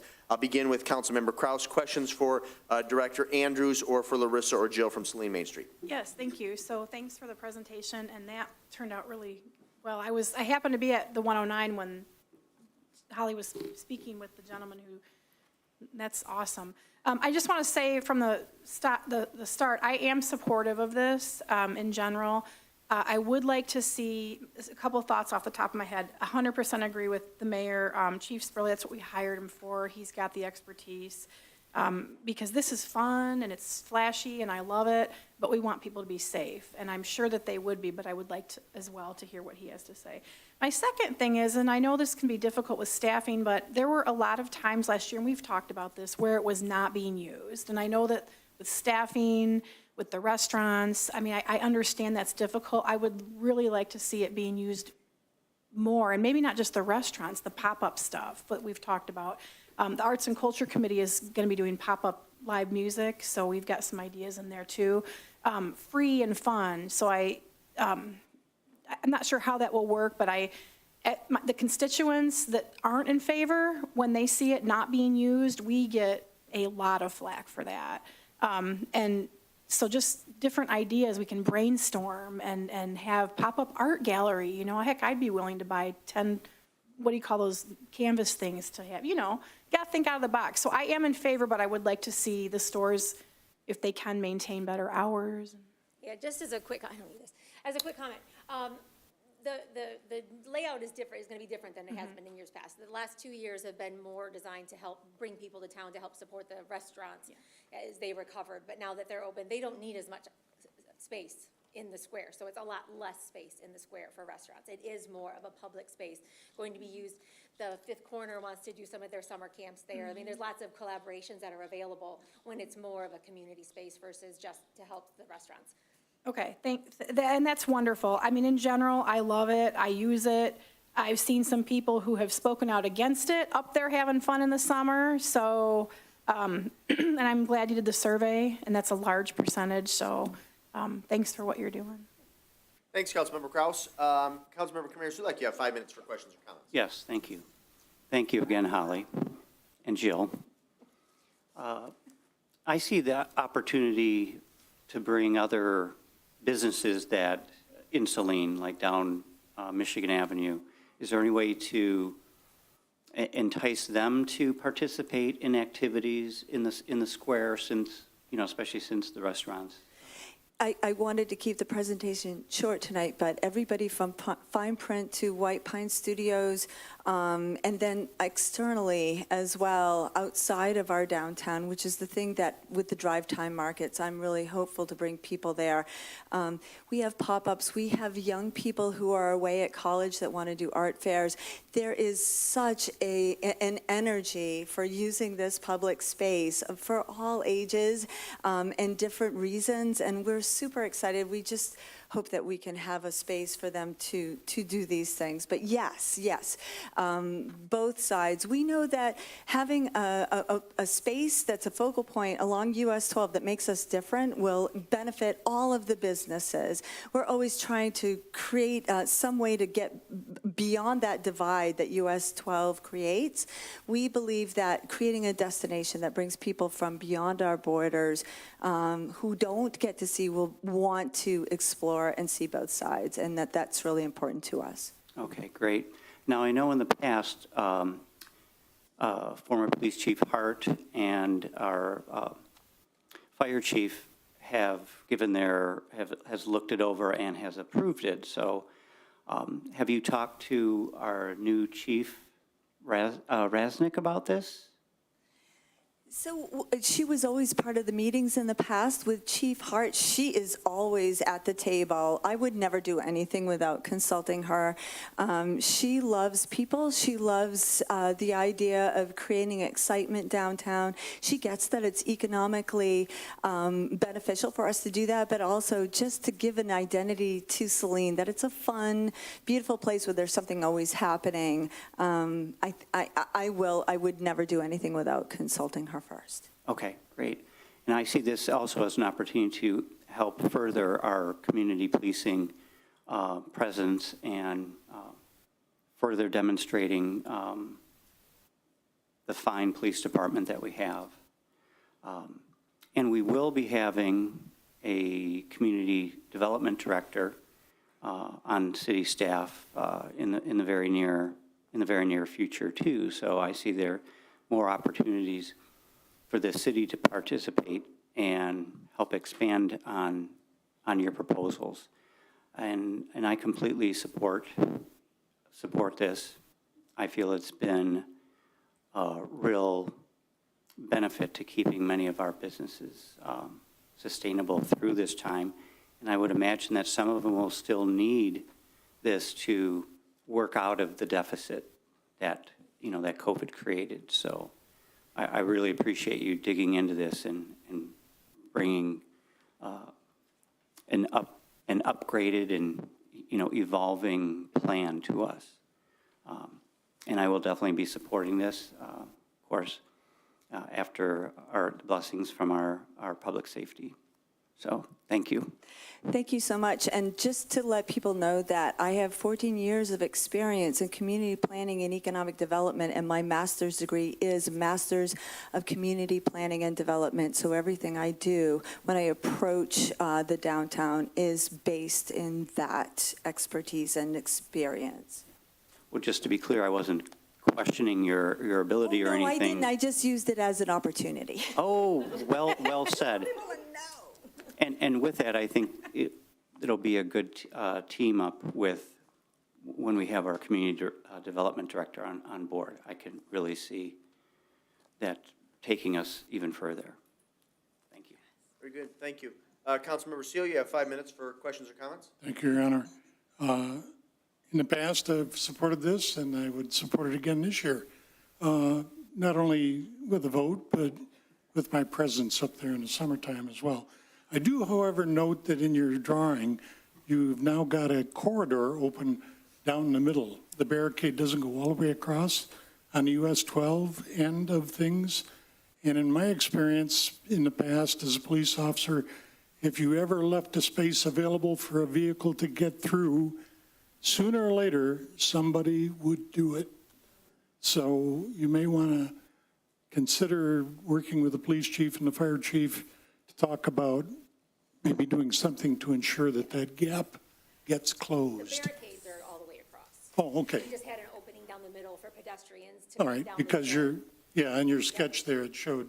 We want to have barricades all in front of the crosswalk, but also just indicating like, we're going to have amazing wayfinding and structure with where the walkway is. Okay, good. Yes. Just wanted to make sure there wasn't a gap for vehicles to get through. Okay, that's all I have. Yes, we agree. Thank you, Your Honor. Yep, thank you. Councilmember Dillon, you have 5 minutes. Thank you. I like that it's, the idea of a public space and entertainment. So we've talked about this in the past, and unfortunately, a lot of times, it's great in concept, it doesn't materialize, and then we get the backlash of it, of you said there would be stuff, and it would bring people, and then there's empty days and such. So I guess I want to know sort of how you can, are you going to have plans up front and have a schedule, and who pays for those activities? So there's a lot of moving pieces that I'm trying to figure out, and I've only got 5 minutes, so I'm going to keep talking, and then I'll yield the time to you.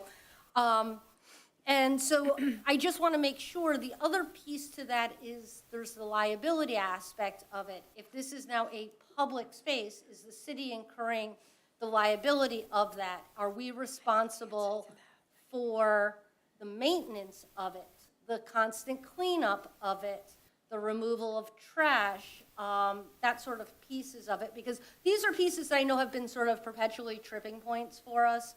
And so I'd like to make sure that we have sort of all of those ducks in a row going forward. As was also, mentioned by the mayor and other council members, I absolutely would want to see a written report and analysis from police, from fire, and DPW with their, assessments of the situation, associated costs on behalf of the city, and, that sort of thing up front. I would not, I will say just flat out right now, be in favor of staying until October 1st. School will be in session at that point, and that road needs to be opened. Speaking of roads, I would really like to see an overlay of the city construction projects at the time, because I don't want to see us having a lot of roads closed, and then what we are using as an access point is now a road that we've closed. So I just want to make sure that we have a constant flow of things. And so that's it. The one thing I am going to call you out on, I'm sorry, but I have to say it, is that your comment that the downtown is not safe without a square. I just take exception to that. We've had for many years before, we've had outside restaurant seating. I have been sitting outside of Max or Brecken for 12 years, and I've not felt unsafe at that point. I've actually even sat on the Michigan Avenue side of Brecken at times. And I don't want to have that feeling of panic in our community that we're unsafe, because you can't have it both ways. Well, we're safe, but then, okay, it's too unsafe to cross the street. How are we helping those businesses on the north side then, if we're saying it's too unsafe to cross the street? So I just want to be very mindful of the tone in which we say things like that. I've never personally felt unsafe. I'm also more of an urban dweller, and I know that you go on the green and not in between, and that's how you cross a road. And people should know that. We have very designated crosswalks. They are well lit. They have correct signaling. And so I just want to make sure that we're not setting ourselves up to create this atmosphere of an unsafe area. And with that, so if you would like to respond, I think I might still have a second left of You got my a time. minute and 10 seconds. I want to say about the liability question, I used to work with municipalities about bringing in a skateboard park, and there is a liability sense with that sort of use as well as playgrounds, that when you step into certain areas like a public square or a skateboard park or a playground, that you are taking, as you are understanding that you could get hurt. So that is something that's a logic that has been adopted by many municipalities that have allowed skateboard parks to be built, playgrounds to be built, and public squares to be built. So we can research that further together. In terms of safety, you're right. I think that some people do not sense that feeling of being unsafe, but as we saw the day before Christmas Eve, that lamppost that was dropped across the public right-of-way was dangerous, and that's not the first time I've seen that. In Framingham, we saw a row of lit bollards. I was present to see it taken out at 8 in the morning by a truck that was in a hurry. Main streets all across the country that are designed for cars and not for people deal with extremely expensive damages into the $20,000 price tag by cars and vehicles that are out of control. I am just asking to create some control so that when you're walking around, the vehicles that are going through that extremely fast, high-powered central intersection slow down. And by putting the square in, yeah, maybe it's safe outside of that, but it's good. We know that having that square there has a traffic calming effect. Why not be preventive? Why not create ambience? Why not be different along US 12 with lighting and liveliness? And by the way, the last thing I want to say is not every park in the world, the most popular from Central Park to the Emerald Necklace in Boston, is busy 24/7. You have times where it's quiet. The weather can be horrible. People aren't going to congregate in the park, but you saw what it was like when it was extremely lively, when all the uses were available, from the candy store to the brew pub to the toy store to Max to Brecken, Kerrigan Cafe, the farmer's market. When all those things are sparking, that square is alive. And that's something that's special along the 12 that we can have in our city that makes us different and makes our downtown a place you want to go to. Very good. Thank you for that. Thank you, Councilmember Dillon. Mr. Gearbow, you have 5 minutes for questions or comments. Just some of those similar statements that my colleagues have made, that I do have concerns about the fire lane and the loading and unloading. That's blocked off. Currently, a number of trucks and everything are blocking the fire lane behind Comerica and Max, and in violation of city agreements in terms of how those properties were acquired. And blocking the lane so people cannot get through to the parking lot. Those are things that I know will continue with this blockage of the street, so you're going to need to resolve that. However that will occur, that may require loss of parking spaces and such on Henry Street.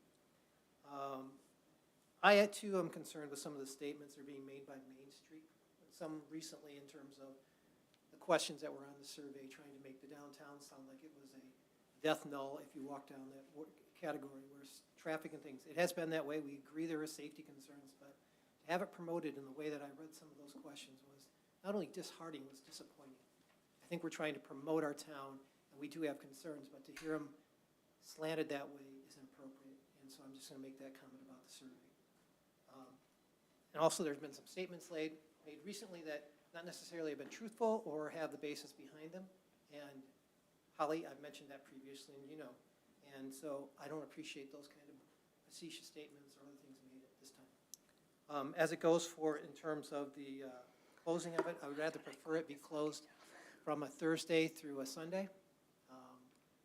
I've had a number of neighbors, individuals on Henry Street, have concerns about traffic, especially with the closure of Michigan Avenue to some degree this summer. We're not sure what other streets may be impacted. Also, the effect, we don't have a full traffic count. We've been low traffic as a result of COVID for 2 years. That's coming to increase. I'd like to have that assessed. And then the other part of it is just understanding, I guess, the needs by the restaurants. So far, I've talked to 2 of the owners and have not indicated that they needed the additional space. They felt they had sufficient space as it is. So one of my concerns, again, is to really, truly, whether or not we have to close the street as a benefit, or if we can really close off parking spaces and limit it that way. So for me, those are my statements and my concerns at this point, but going forward, I'm not necessarily supportive of closing the street 7 days a week. Thank you, Dean. I'm glad you went on the record with saying that I am not truthful. I've never, ever, ever resorted to that. I've never had to. And also, I think that you and I should meet so that I don't think that you're hearing me correctly. So let's meet so that you can clear up some of these things without doing it publicly. I would never not promote downtown Saline as the beautiful and unique downtown that it is. I work very hard every single day to give people a reason to come downtown and spend time here.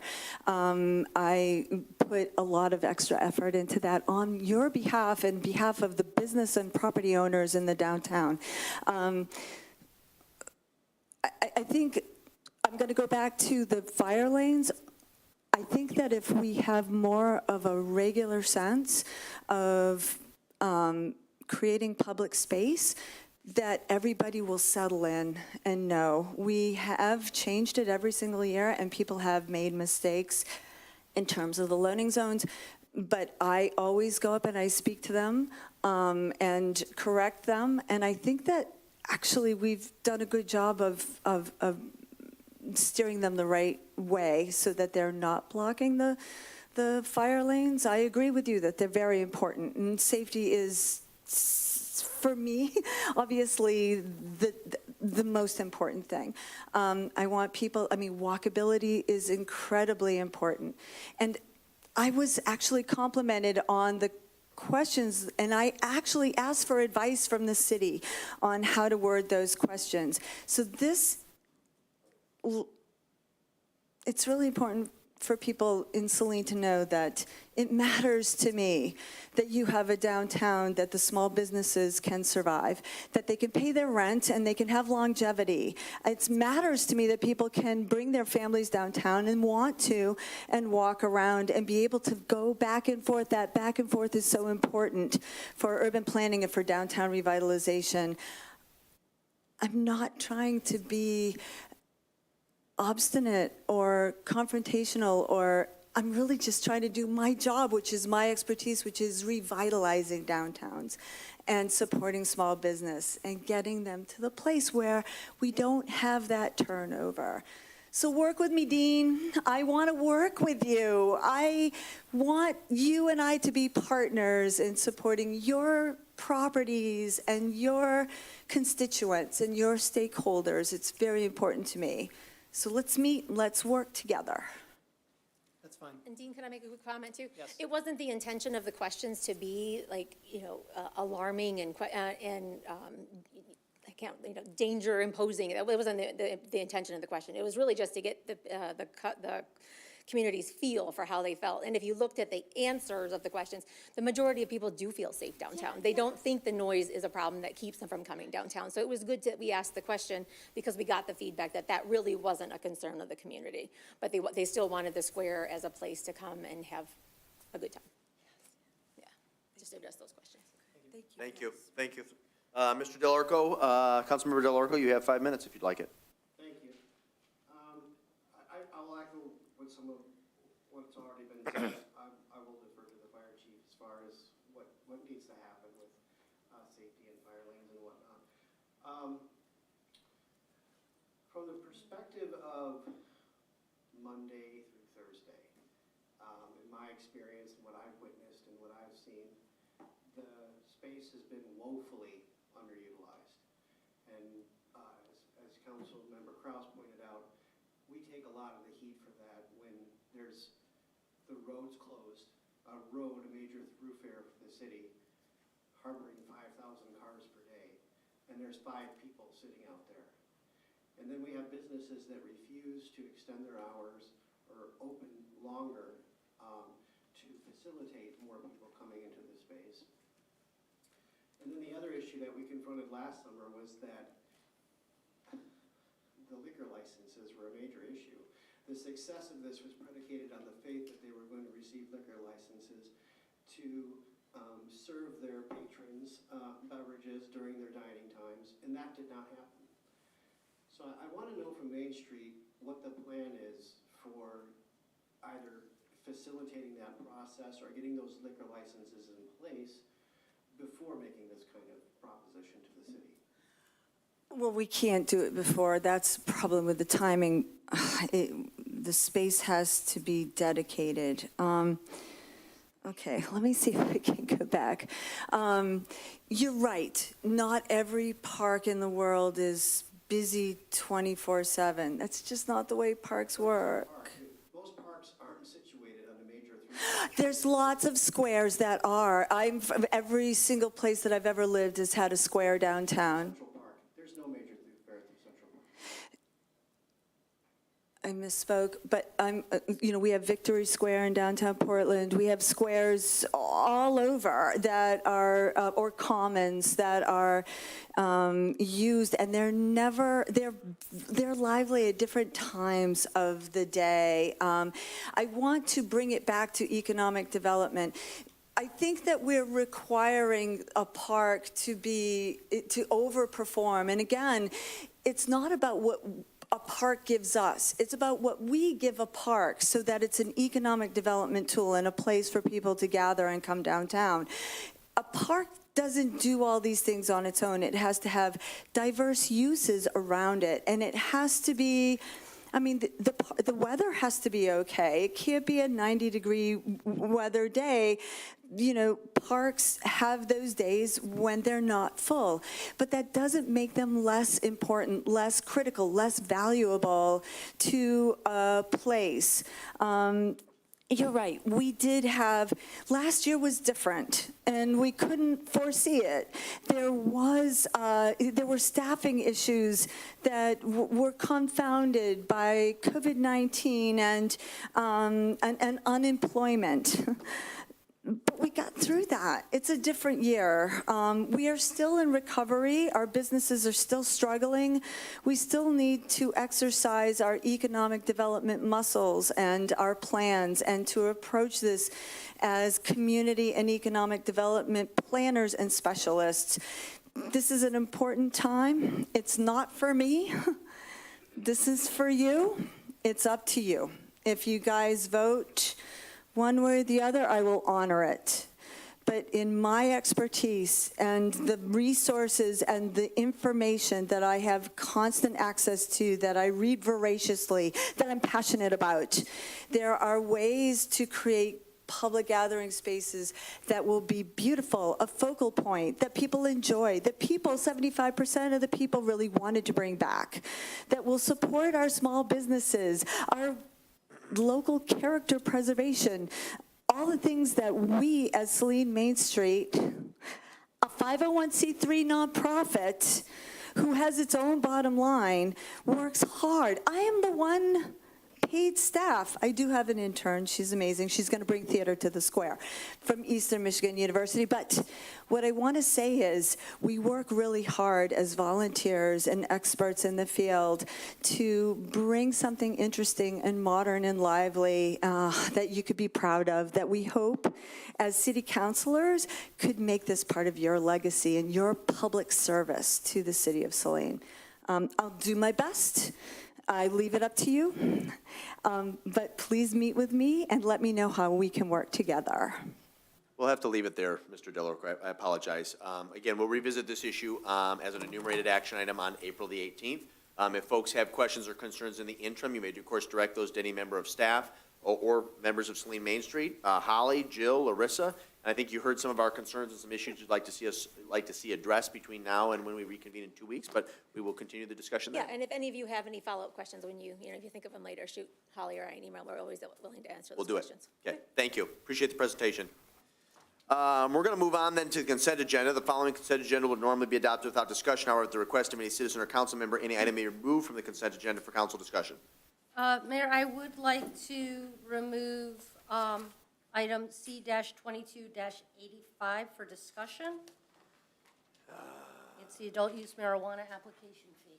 Okay, that will appear then, C-22-85. That will appear as the second item under new business. Is there a motion then, would you like to make a motion then to approve the consent agenda as amended? Yes. Is there a second? Seconded by Mr. Delorco. I apologize for blanking there. If there's no additional discussion or concerns, all those in favor of approving the consent agenda as amended signify by saying aye. Aye. Opposed, say nay. Ayes have it, the motion carries unanimously. We move on to new business, item 22-79. This is Fire Special Assessment Resolution 22-79-2. This is simply setting a public hearing. This will be a motion to approve or not to approve this Fire Special Assessment Resolution 22-79-2, setting a public hearing for May the 2nd, 2022, for the purpose of a special assessment levy in the amount of $346,830.60, which does not exceed .70 mils. Move to approve. Moved by, I'll let Gearbaugh be the mover and Kraus be the second on that.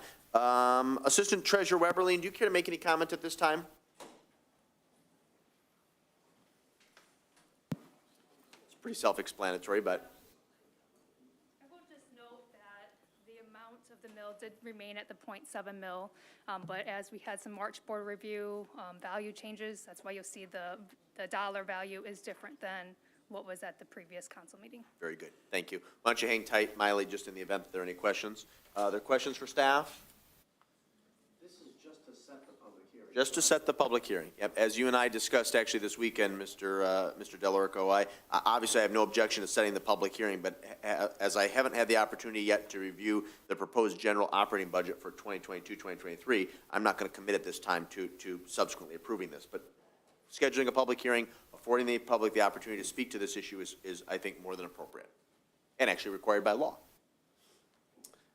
If there's nothing further, then we'll proceed to vote. It's been properly moved by Gearbaugh, seconded by Kraus. All those in favor of approving say aye. Aye. Opposed say nay. Ayes have it, the motion carries unanimously. We move on to new business item C-22-85. This will be approval of the adult use marijuana application fee. My question was. Wait, well, we need a motion first, I'm I'm sorry. There needs to be a motion to approve. Moved by Gearbaugh, is there a second? Second. Seconded by Kamara Sulak. You may have the floor now, Councilmember Dillon. I apologize. That's for all right. Jumping ahead. My question is probably just for staff, which is this the maximum that we are allowed to charge? Yes, this is the maximum that we are allowed to charge. Okay, and should that application have to go back for a reason or whatever, are we allowed to, is it a one-and-done application fee? No, this is an annual permit. This is, so each year, but if within that year, something were to have to go back, or are they only paying this after it's worked its way through all of the channels of like planning and such? They put down the application fee up front to go through the process. It is non-refundable. The only reason that we would issue a refund is if, for example, the application comes in and we immediately identify that it wouldn't be acceptable because of buffering rules. If you're referencing whether if after someone has already gone through the medical process, they now go through the recreational process, those are two separate fees and two separate permits. Okay. And once they have each, can somebody, let me rephrase.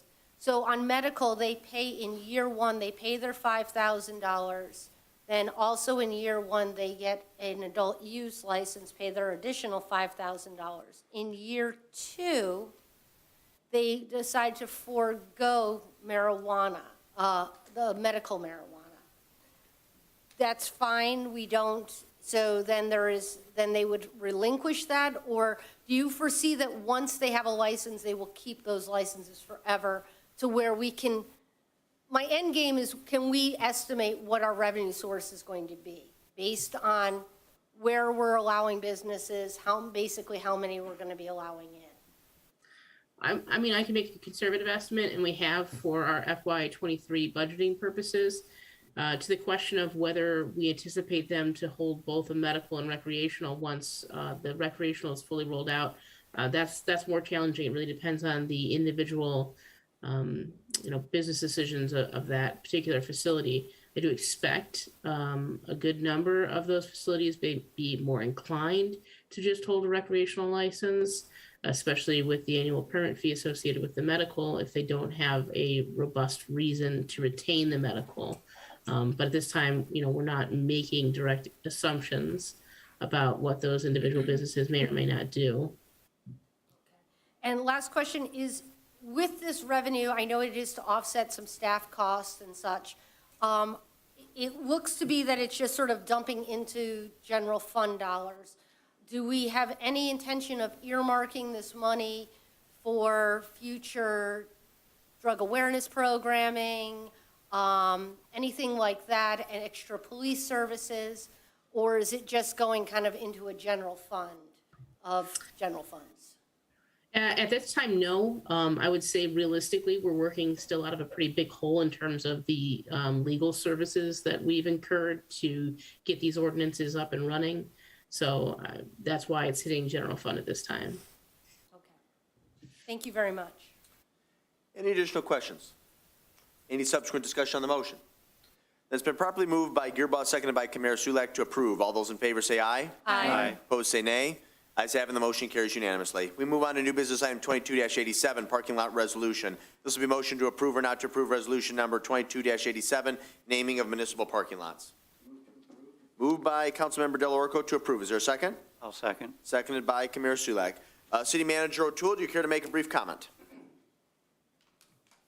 Certainly. We're just bringing this resolution back to council following, I believe it was a 2007 and 2008 original study that was updated in 2018 that called for additional wayfinding and specifically called out the naming of the parking lots to names that are more consistent with the actual location, the physical location of those lots. So right now, we name the parking lots by a number, and in this resolution, we would change it to name them to the street, which is the primary access point for the parking lot. Very good. Are there questions for the city manager? Councilmember Dillon? Thank you. I just wanted to follow up with a public comment about this because I know I had addressed this earlier in response when this issue had circled around.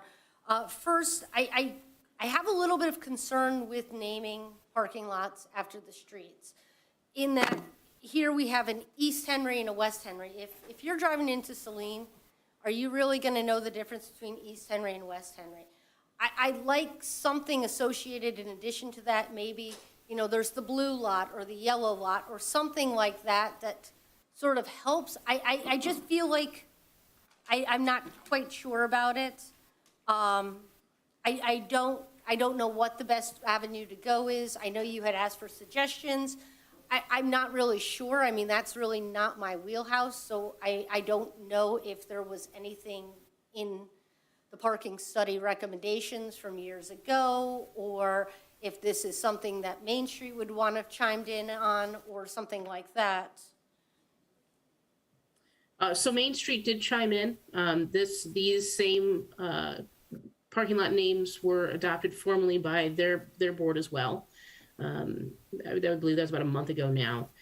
As far as the parking lot study, from the historical information that I could find is, no, they generally just reference that naming the parking lots after their physical locations was the recommendation. Okay.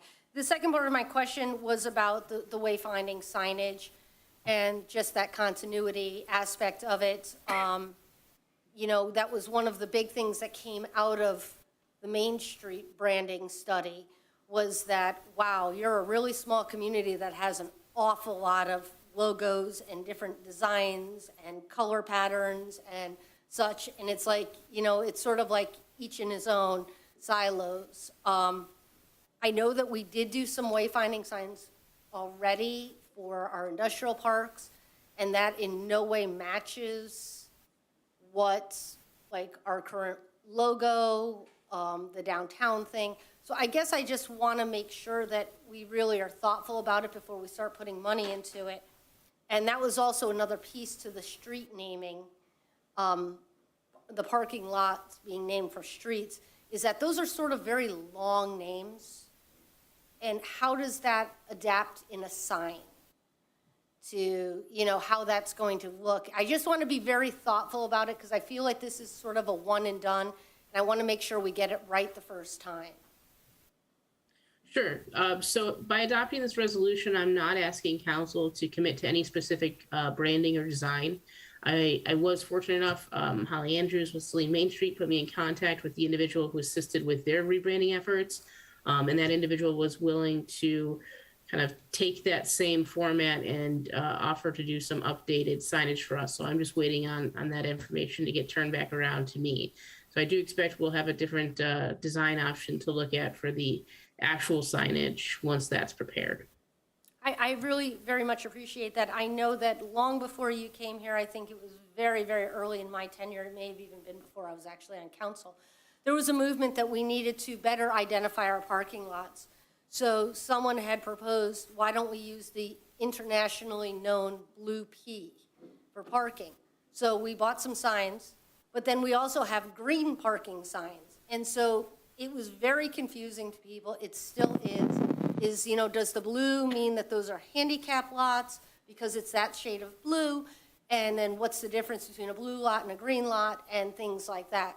So like I said, I just want to be very thoughtful in the process, and I appreciate that you're having conversations with those people to make sure that we all are on the same page. Absolutely. And I think the timing for this is really appropriate because if you recall, we also discussed putting some money into having all the parking lots restriped. So I anticipate that this spring, early summer, we'll have signage, new signage that matches these street names, assuming council adopts a resolution, and restriped parking lots. Thank you very much. Additional questions, Mayor Pro Tem Gearba, and then I'll jump to Councilmember Kamara Sulak.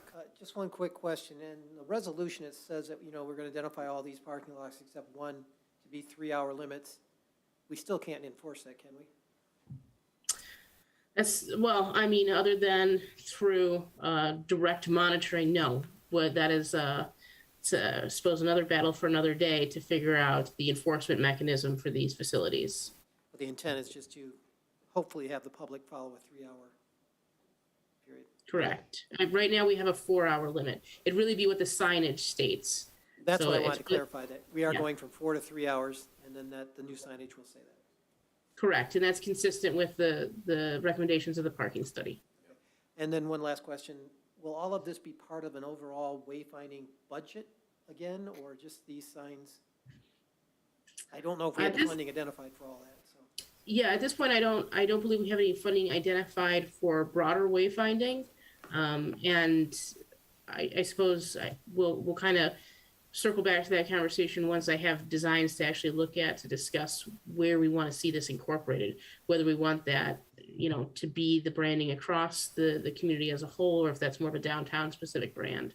No, that's fine, just because this is such it's almost 15 years or 16 years old in terms of when we did this last, and then it got renewed, so I'm fine with this just going forward. I just was curious what we're going to end up spending, and then if we have a different color scheme or something, I don't want to do it twice. Thank you.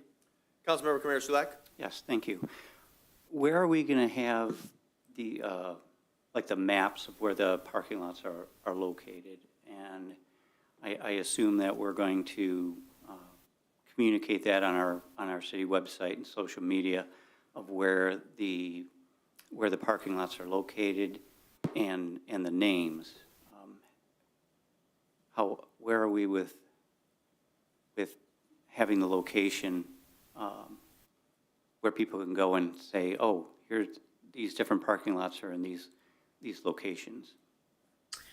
So I'll work with PR Generalist Massey to create some public-facing materials once we finalize these names and we have that new branding settled on so that it all matches. One of the things that I'd recommend, and it's easy enough for staff to do internally, is for us to actually use Google Maps and input this new information as the owners of that system. Okay, perfect. And I'm really glad that we coordinated with Saline Main Street, because I know that they put a lot of work into, into that study.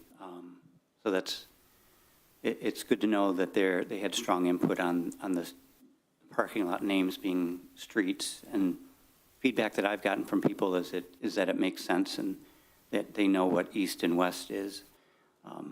So I think that people will be able to locate these parking lots. I mean, that water tower really sticks up pretty high. So, and thank you for your work on this. Additional questions or comments from the dais? None? Then we'll proceed to vote. We do have a motion on the floor moved by Del Orco, seconded by Camara Sulak to approve. All those in favor signify by saying aye. Aye. Opposed, say nay. Ayes have it, the motion carries unanimously. We move on to new business item 22-88. This is Phase 1 PUD final site plan change for Bella Terrace Development. First up is a motion to acknowledge receipt of a memo dated March 24th, 2022 from Deputy Clerk Ritchie. Move. To acknowledge, is there a second? Second. Seconded by Councilmember Dillon. Memo pretty much speaks for itself. In the absence of the deputy clerk as the liaisons to the Planning Commission, Mayor Pro Tem Gearbar, I would be happy to address any questions, concerns that you may have. Councilmember Dillon. Thank you. I had, fortunately, when I was at this planning commission meeting, I had stepped out of the room when this discussion happened. I believe that it was agreed that the fencing is going to be either green or it's going to be some shade of white. As the subsequent motion and that verbiage is in the subsequent motion. Right. So how do I believe that Pulte had asked for a black fence. Well, you can have green, a really dark shade of green that looks like black. So I guess I want to understand, is there some sort of parameters of which we ask for things? Because, it could be neon green. I guess I'd like better clarification. I mean, I look around our community and all of gateway fencing is white. I believe that the green is to match the Curtis Mansion property fencing. But I just am unclear as to, but that fencing, I believe, also matches the color of the house. So I just want to be a little bit more clear as to what exactly we're saying yes to. And then my other question about this is they've now renamed the property Bella Terrace. And I just wasn't sure where in process that is. Can they rename something at any given time? As we initially, we referred to it as the Lair Farms property, and that may just be how we've referred to it. I just had thought that it would stay that name. It was sort of an ode to our community and such. It wasn't part of the Bella Pulte umbrella that could be, anywhere. So I was a little disappointed that sort of kind of slid through there somewhere. So I wasn't sure if that's something at some point that should have been addressed or could be addressed or. Do you want to take the latter question, City Manager O'Toole, and then perhaps Mr. Gearban, I can respond about the fencing? Certainly. So if I'm understanding correctly, perhaps we're discussing looking at more specific parameters of color. Well, I think that was Councilmember Dillon's first question. Let's address that first. My understanding, and Mayor Pro Tem Gearban can correct me if I'm wrong, the representative from Pulte seemed to indicate that they would be using a white unless the material to produce a white fence was exceedingly more than green. Is that your understanding as well? Not necessarily. They wanted black to match whatever their color scheme was, but then we said, no, we would prefer it to be consistent with all of the gateway, and at some point it got approved during the original PUD as green, and I think that was in homage to Curtis Mansion, and that's the reason why it's green. Councilmember Dillon is correct that there isn't a specificity to what color green that is. So we could put an additional comment on that if we needed to. I have no idea what they're proposing as green, but my idea was they were going to go with white because really white's what's available now. The difficulty is trying to get those extra colors because of supply demand things. So. Yeah, I personally have no trepidation. I think they'll either use an off-white that mirrors what exists at our at our various other gateway elements or a green that resembles the green on the fence or on the home at the Curtis Mansion. So that's on the color point. The latter point was the renaming of the development when Pulte took over from Grand Sakwa. City Manager O'Toole. Oh, certainly, yeah. I mean, there's no specific requirement to come to council for the renaming purposes. I believe there's always an anticipation that once the changing of hands was formalized, that Pulte would kind of take ownership of that process, and in doing so, settled on the name Bella Terrace. There isn't anything in our PUD that would require it to be changed? I mean, it seems interesting that we would approve everything under the planned urban development, and then all of a sudden, some of the naming and stuff changes outside of that document. Why wouldn't that be a formal amendment to this also? I'd be happy to check with the city attorneys on that, but in my past experience, I have seen it's quite common for something to go through the entire PUD process under one name, and then once it's finalized for marketing purposes, called something different. Additional questions? We're just on the motion to acknowledge receipt 2 of the memo. So if you have a question on that, I'd be happy to entertain it, Mr. Commissioner. Yes, I do. So there's some solid parts that are the ledge stone, and then it looks like that's a significant amount of area versus the vinyl boards. So we're talking about the vinyl boards color? Correct. Or, Correct. okay. What is the color scheme for the ledge stone areas?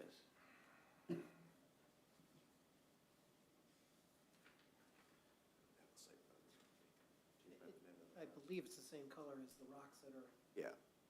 primarily it's the field stone that you see throughout the town on all the pillars. Okay. all right. Gray, taupe. Okay, so that won't be, it's unlikely to be very dark. And then there, in between the vinyl boards, I can't tell how much of a gap there is in between them. Because we'll be able to, it'll be visible through that.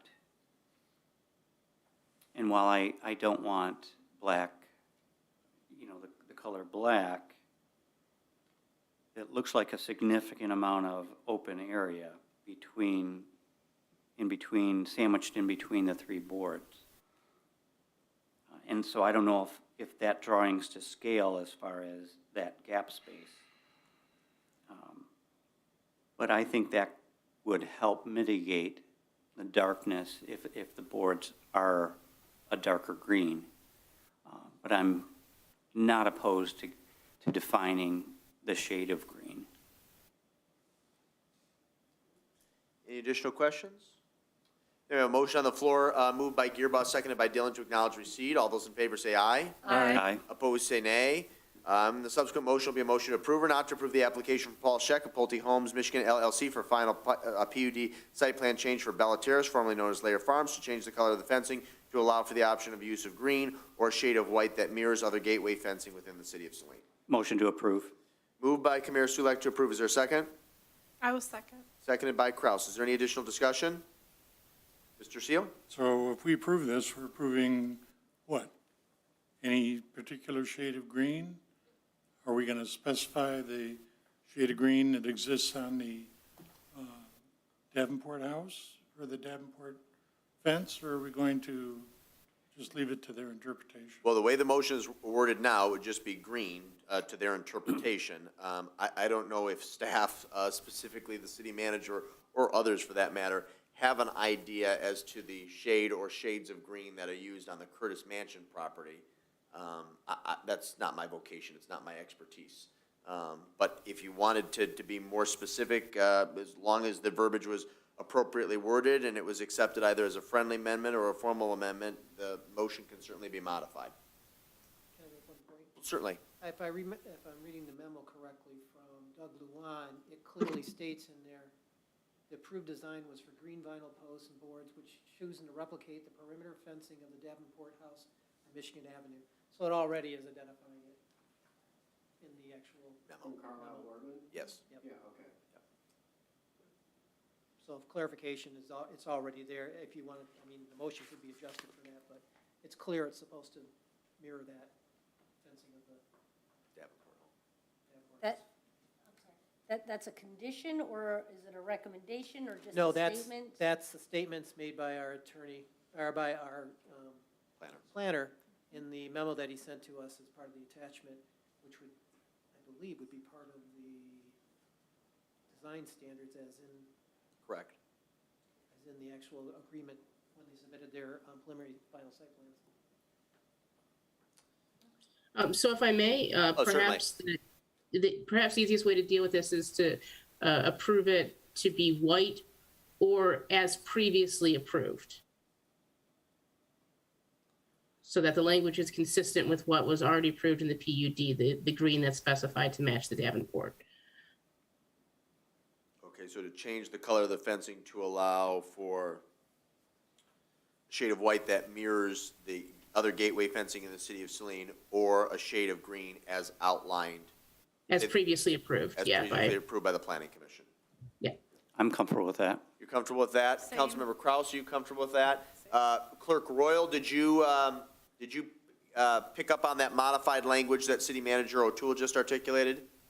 Yes, sir. Okay, very good. Everyone is clear with the motion then, as slightly modified? Okay. Any subsequent discussion?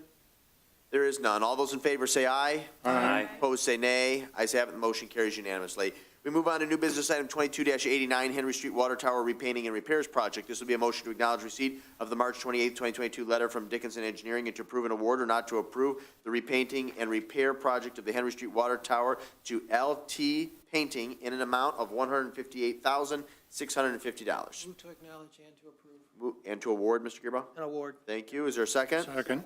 Seconded by Mr. Seal. I'll get you on the next one, Mr. Delarico. Superintendent Briggs, do you care to make a comment? This has been on our radar for some time. We are pleased that we're moving forward, but I think council and the public would appreciate at least some obligatory comments from you. Certainly. As you said, it's been on the radar for quite some time. This is actually coming from a May of 2016 inspection of the tower. So it's been, and during that inspection, they recommended some action in, a couple of years. Well, it's working on 6 years now. So yeah, it's time to repaint the water tower, repair any interior things that need to be repaired. There is some damage, corrosion to the overflow piping and some work that needs to be done to that. So that's all involved in this particular situation, this particular bid. Good. So, Thank you. Questions for our wastewater treatment superintendent? Councilmember Seal. Same color as now? yeah, it's kind of a, the problem with the color on that is it's an aluminum paint. And if you change from an aluminum paint to something else, then you've really got to do a lot of work, a lot more work. So yeah, it's basically what they call a blue tint to a white paint. So it's going to be pretty much the same color, yes. Okay, thank you. Councilmember Dillon? Well, that was one of my questions. Was the color also the logo? Will we also put the city seal back on there, or Saline? Yes, yes, and the Saline's going to change to a little more of a script Saline than the block Saline that's on there now. So you had mentioned that the inspection was in 2016. Correct. At this point, do you anticipate that there could be further, Yes, you know, and that's degradation expected. that we're going to have to address? And that's so. expected. That's kind of included in the bid. And obviously it's the interior that we can't see that, Right. that has deteriorated probably. But that's all taken into account when they did this bid, knowing that they may have to sandblast more than just a little bit on the inside to touch it up. Now, do you know what the time frame is for them to start the project, finish the project? It's supposed to start sometime after July 1st because it's in the next fiscal year. I'm not sure I have an exact date yet, but it would probably work somewhere between, I want to say between August and September, probably somewhere in that neighborhood for start and So finish. that would take that water tower offline that entire time. Correct. Does that impact anything else that we have going on of other projects where we don't have that water tower available to us? Don't believe so. I'm not sure of the hydrant flushing schedule in the fall. It's usually later. Did you see the project plan? Okay, so ideally, that would be the only thing that would really probably pose a problem. Most of the time, that particular tower is kind of a backup. It's at a different level than the industrial tower. So the only way we really can use that is if it's actually done on a schedule where water is pumped out of that tower into the system and then allowed to refill with an altitude valve to stop it from overflowing. Because if we just tried to maintain that level with the other tank, it would overflow all the time. There's like 10 feet of difference in actual level of the water in those towers. My last question, Mr. Briggs, is that this tank is obviously in the downtown, it's in a residential area. Is there any impact, like, do we need to be cautious? Is there gonna be overspray while they're painting? I mean, the other one's obviously out in the middle of an industrial area. That we need to forewarn people that cars need to be covered or anything like that at that point? Yes, that will all be taken into account. I believe the exterior is not in a huge state of disrepair, and maybe we can get away with just some spot repairs, so there wouldn't be a lot of overspray or anything from that. They'll probably be more likely rolled on or something along those lines. But yeah, if it'll be in the contract that the company will make sure that nothing gets damaged or repaired. For example, whoever has a phone or electronic device that's beeping, if you please put that on mute and vibrate. Thank you. So, if anything does happen, anything that it will be repaired. If anything gets on a house, it'll be fixed, or cars, it'll be taken care of, yes. Fantastic, thank you very much. Any additional questions? Mayor Pro Tem Gearbaugh. Just a quick one regarding, that water tower is approaching 60 years old. Correct. And now, based on our last study and so forth, what do they anticipate for life expectancy on that tower? Well, as long as it's maintained, it'll last a very long time. I mean, it's not like you're losing, it's not like you got holes rusting through it or anything like that, it's just, you gotta take care of the surface rust and stuff like that, and the deterioration in the interior on a regular basis. And we'll look at it again and probably have it inspected again in 5 years, just to make sure where So we we're at. review it on about every 5 years? About every 5 years, yeah. Thank you. Anything else? Okay, thank you, Bill. Welcome. It's been properly moved and seconded by Gearbaugh and CO to acknowledge, to approve, and to award. All those in favor say aye. Aye. Opposed, say nay. Ayes have it, the motion carries unanimously. We move on to new business item 22-90. This is Axon body worn camera purchase. Let's start with a motion to acknowledge receipt of the March 30th, 22 memo from Police Chief Radzik. Moved by Gearbaugh to acknowledge. Is there a second? I'm sorry, was that CO? Thank you, sir. I'm going to invite the chief, and if Deputy Chief Bozick would like to come forward as well. Chief Radzik, if you'd like to begin, and if you'd like to yield the floor to the Deputy Chief, that would be fine. Sure. So I know this is a big ask. I laid most of my thoughts out in the memo, so I'm sure you have some questions about that. I just want to add that the last time we purchased tasers was in 2012. So they're coming up on 10 years old. Our in-car video system is Motorola, and, is WatchGuard, which was bought out by Motorola. We did look at going that route. However, they don't have the integrated system that we need. They don't have tasers. Our tasers are ready for an upgrade through Axon, so we did get a little bit of a rebate with the bundle price. The one thing that I did want to stress too is going through the strategic planning process with the police department, one of the big items was transparency and accountability. So I find it difficult to be completely transparent and have that accountability if we're not providing our officers with body-worn cameras with the age of technology that we're at right now. I don't know how we use the evidence from the in-car cameras quite often, but many times the officers are not right in front of the patrol vehicle to capture what really needs to be captured. So we're relying on just the audio. And that can be difficult depending on what situation we're dealing with. And it's a seamless transfer as well through evidence.com to move some of the things that the prosecutor's office needs for evidentiary value straight over to the prosecutor's office without having to burn it to a CD and then drive to the prosecutor's office and drop that off. And it saves time, and it's just an easier transfer. Deputy Chief Boswick, anything you'd like to add? It might be valuable, Greg, for the public record. My understanding is that technology, finance and technology, more specifically body-worn cameras, was kind of your wheelhouse when you were Chief Deputy of the Washington County Sheriff's Department. So there might be some benefit in having you speak to, in addition to Chief Radzik, of course, speak to your experience with body-worn cameras and why you think they're valuable and important, if indeed you do, which I know you do. Sure, yes, I certainly do. So when I was at the Washington County Sheriff's Office, the role that I was in was Chief Deputy, another administrative role, and I had responsibility for finance and technology projects in particular. When I started with the Sheriff's Office, Sheriff Clayton was moving towards body cameras and in-car videos and interview room systems, and he wanted an integrated platform. Prior to that, in Washtenaw County, even while I was with the Ann Arbor City Police Department, the chiefs and sheriff tried to get at the beginning of deployment of body cameras when they were first coming out.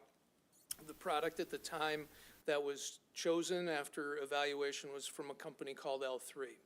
L3 then became kind of the choice across the county, and within probably 5 to 10 years, that company sold, much like WatchGuard has sold to Motorola. Once that changed, the technology started to show its age, and it couldn't keep up with the market. Axon is really the gold standard, has been for probably 8 years for sure, within this space. The project that I was tasked with at the sheriff's office was with Axon. It was for 197 body cameras. I'm pretty sure we equipped about 54 cars with in-car videos, and then interview room systems in the interview rooms and the polygraph room.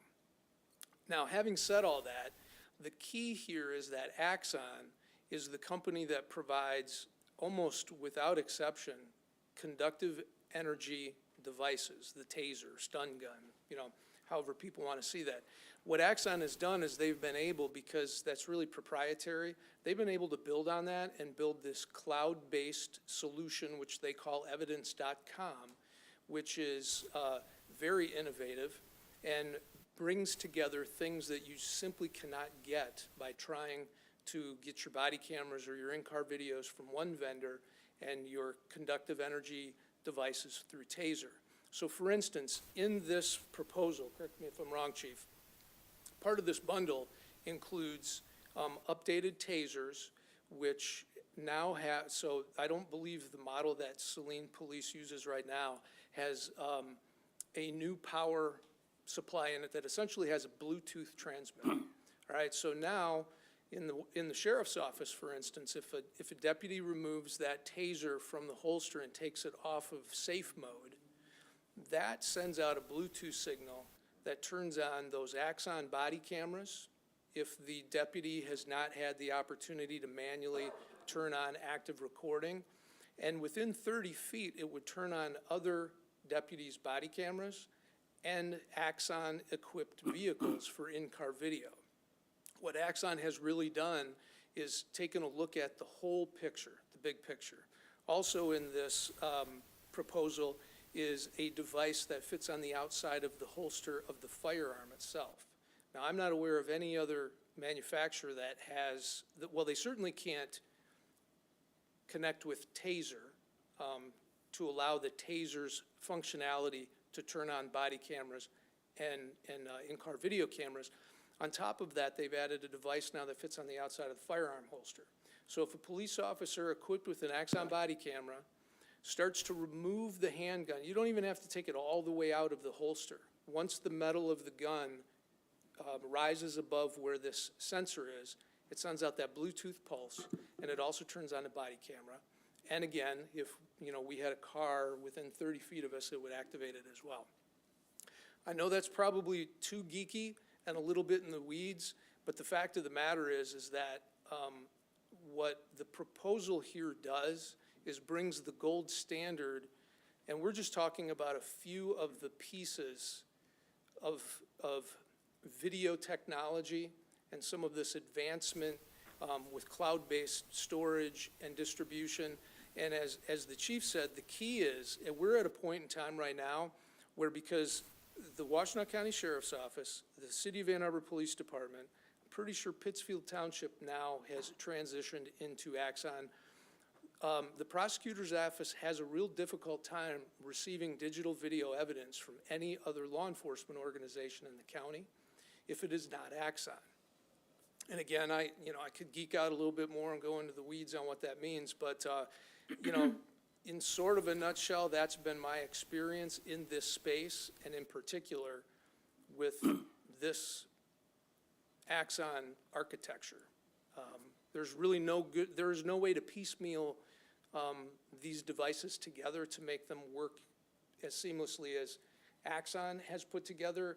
And Axon kind of holds the market on this because no other manufacturer creates a conductive energy device, taser, if you will, that's in use in the field.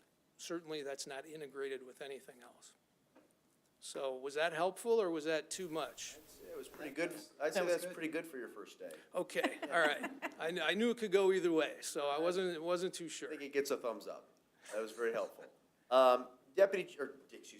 Chief Radzik, do you want to comment, just for the public's edification? We still have a grant outstanding, and perhaps also acknowledge one of our extraordinary volunteers, Don Terry, who's also been assisting you and now the deputy chief on this initiative. Yes, so we did apply for one grant. We did not get that, but we have one pending that Don Terry has worked on. And we're also exploring if any more become available, we'll be putting for that as well. Maybe this is a question for Mr. Terry. When do we expect to hear back on the pending grant? We don't have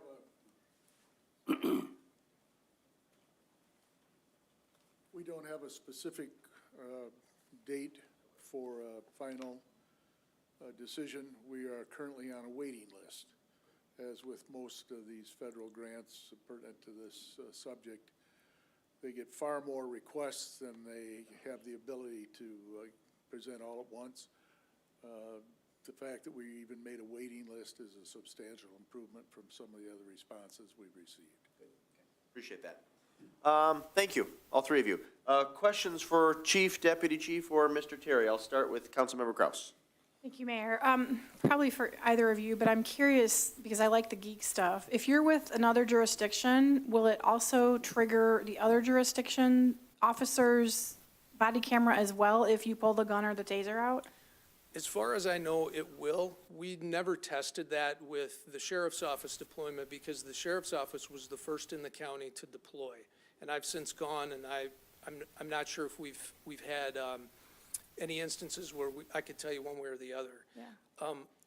It should, simply because an Axon device responds to the proprietary Axon Bluetooth transmitter in the taser battery, or if an agency were to have the firearm holster attachment, it's the same kind of thing.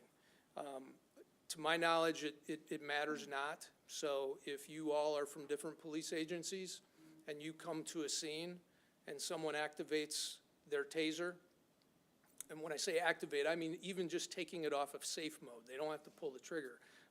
That sends that pulse out, and all of your video cameras should activate as long as you're within 30 feet.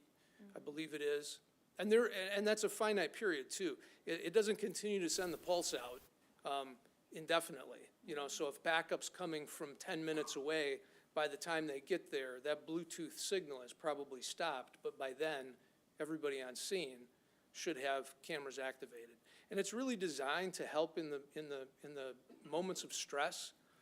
If you forget to turn your body camera on to active recording, it's kind of taken out that potential for human error by use of the technology, if that makes sense. That does make sense. And then another question about the taser. Is that an official required part of our Saline Police Department's uniform then? So any officer on duty would have one on their person?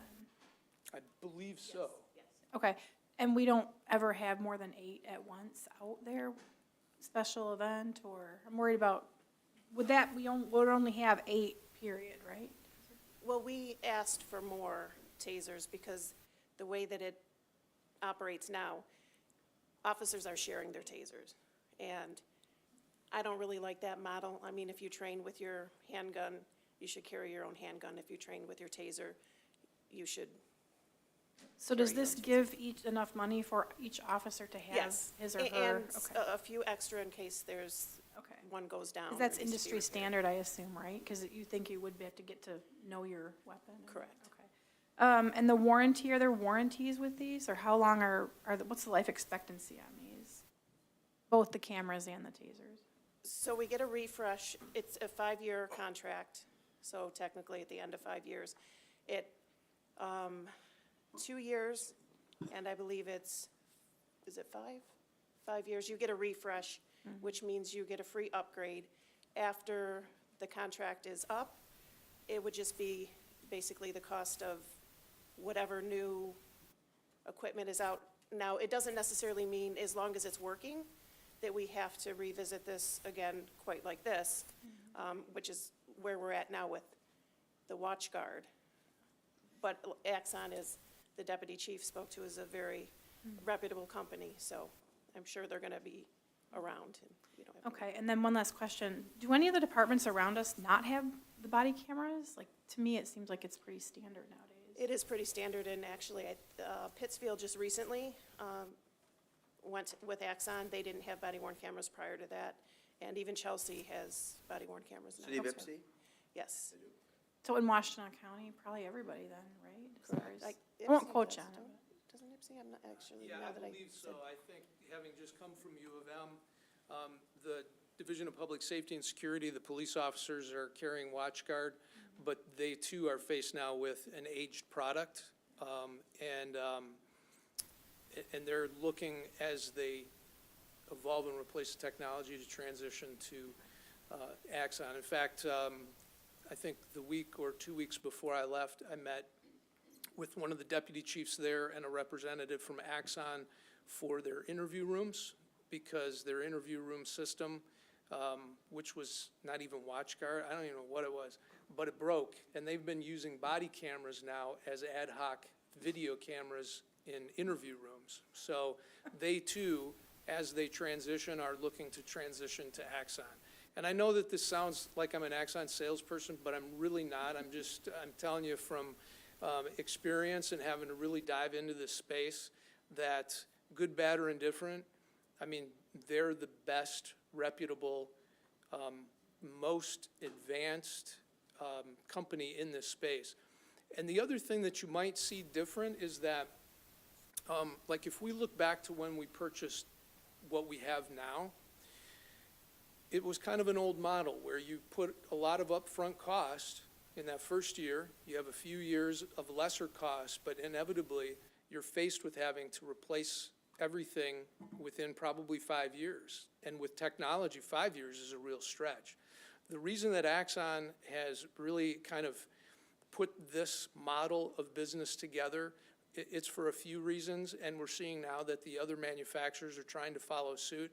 But the reality is it's not the hardware that becomes obsolete necessarily as fast. It's the advancements in the platform and all of the cloud technology that drives when something is now obsolete.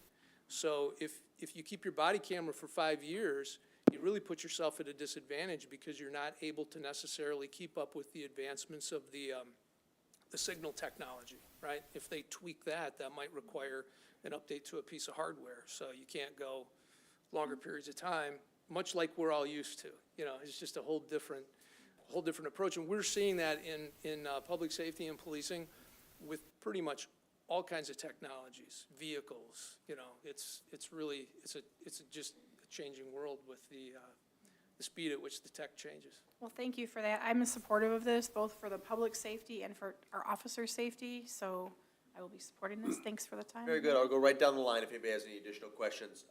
We're simply, at this point, we're just on the motion to acknowledge receipt. All right. Mr. Kamara Sulek, any questions for the chief, deputy chief, or Mr. Terry? Yes, I have a lot. First, I'd like to thank Mr. Terry for all your work on this, for the grants. You are much appreciated.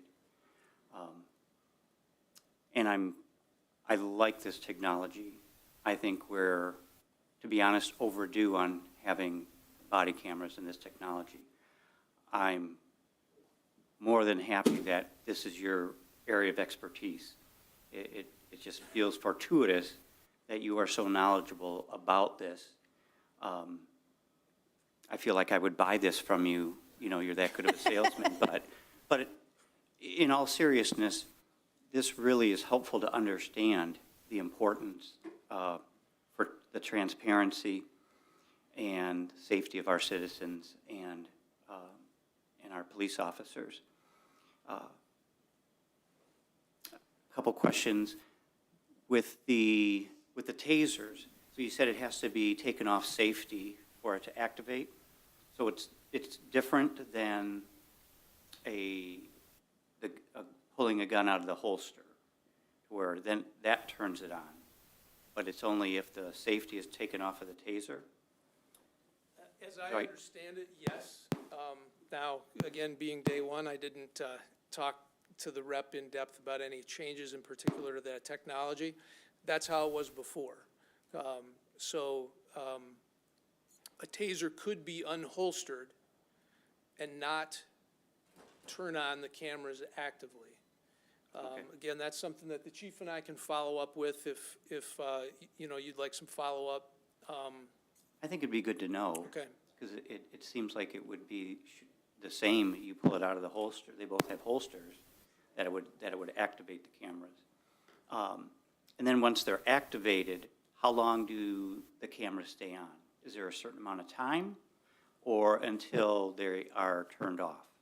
Like manually turned off? Sure. So when the body cameras are put on at the beginning of shift, they're put into like a standby mode.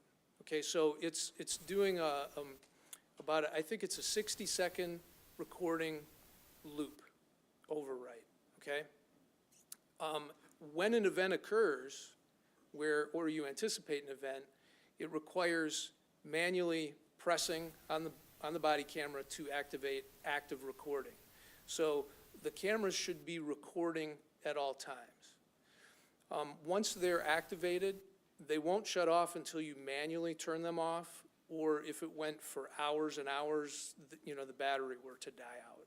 So they don't have, that I'm aware of, any kind of even configurable period of time that you can have it stop recording. It has to be either manually done, or again, like I said, based on power supply. Now again, in a fight, it's been also known that pressure on the body camera where the button is, and Axon has gone to great lengths to recess the button so that can't accidentally happen, but there is always a possibility that there could be damage to a camera as well. And so the camera is mobile, so it can be put on different parts, like it could be high or low or on the officer's belt, or is there? It's preferable to have it in the center of the torso. If you put it up too high, you kind of get a view of the sky. If it's down too low, you really won't see much of the interaction face to face. Okay, so is that a requirement of where officers have to have it? And is there a safeguard for, I'm sorry to play devil's advocate, but of an officer turning it off before a situation has been resolved? Sure. Oh, No, sorry. sorry, didn't see you there. We're working on policy, so policy will dictate where the body-worn camera will be worn, and it will be uniform amongst all officers. And there will also be policy to speak to when it should be turned off and when it will not be turned off. So that will all be based on policy. Okay. And they should not be turned off. There's certain times, at least at the sheriff's office, my experience was, there was a policy that spoke to if you're going to have a conversation about, calling the prosecutor's office to get a search warrant or something like that, then, but you have to document why you turned it off, and then when you turn it back on. Okay. I'm glad to hear that. And so there will be special training once we get the equipment and the software. There'll be somebody from the company that comes in and does a tutorial for all the officers, or how does that work? We'll be training the officers. And the TASER, actually, recently, our officers went through the annual refresher training with Ann Arbor PD. They are carrying the TASER 7s now, and so we'll be training with them as well. Okay, all right, great.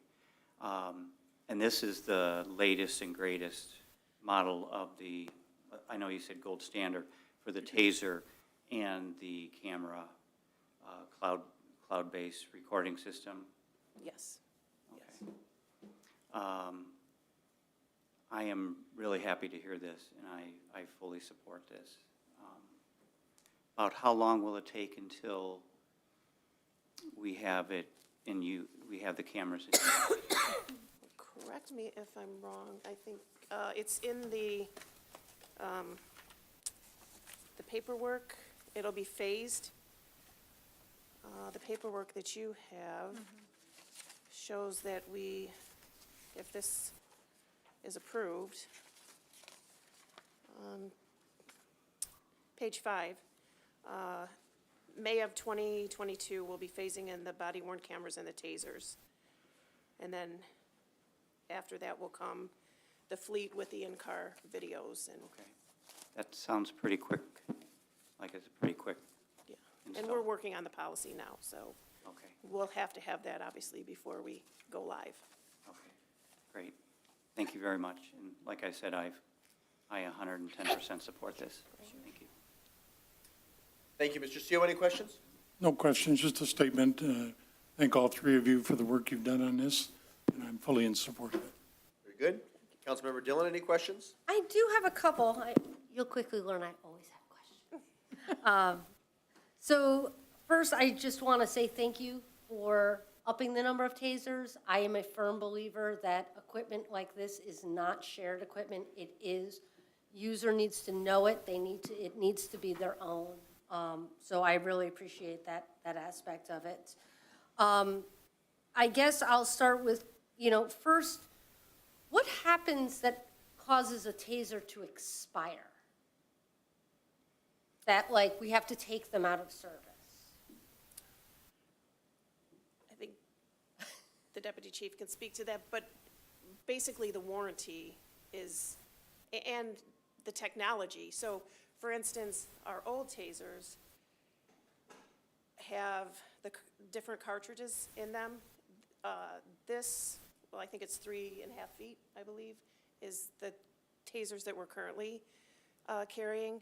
The new tasers that are coming in have a standoff mode, which means if you're in a position with some de-escalation, but you have to tase somebody to take them into custody, whether it's for a crime or for their own well-being, like in a mental health crisis, there's a standoff mode, which actually will fire 12 feet. And that's all on one taser, which we don't currently carry now. So kind of just the advancement in technology, like the deputy chief spoke of, could be one of the reasons. Okay. And just not being under warranty anymore. Okay. My other question is about the body cams. I don't know exactly what they look like.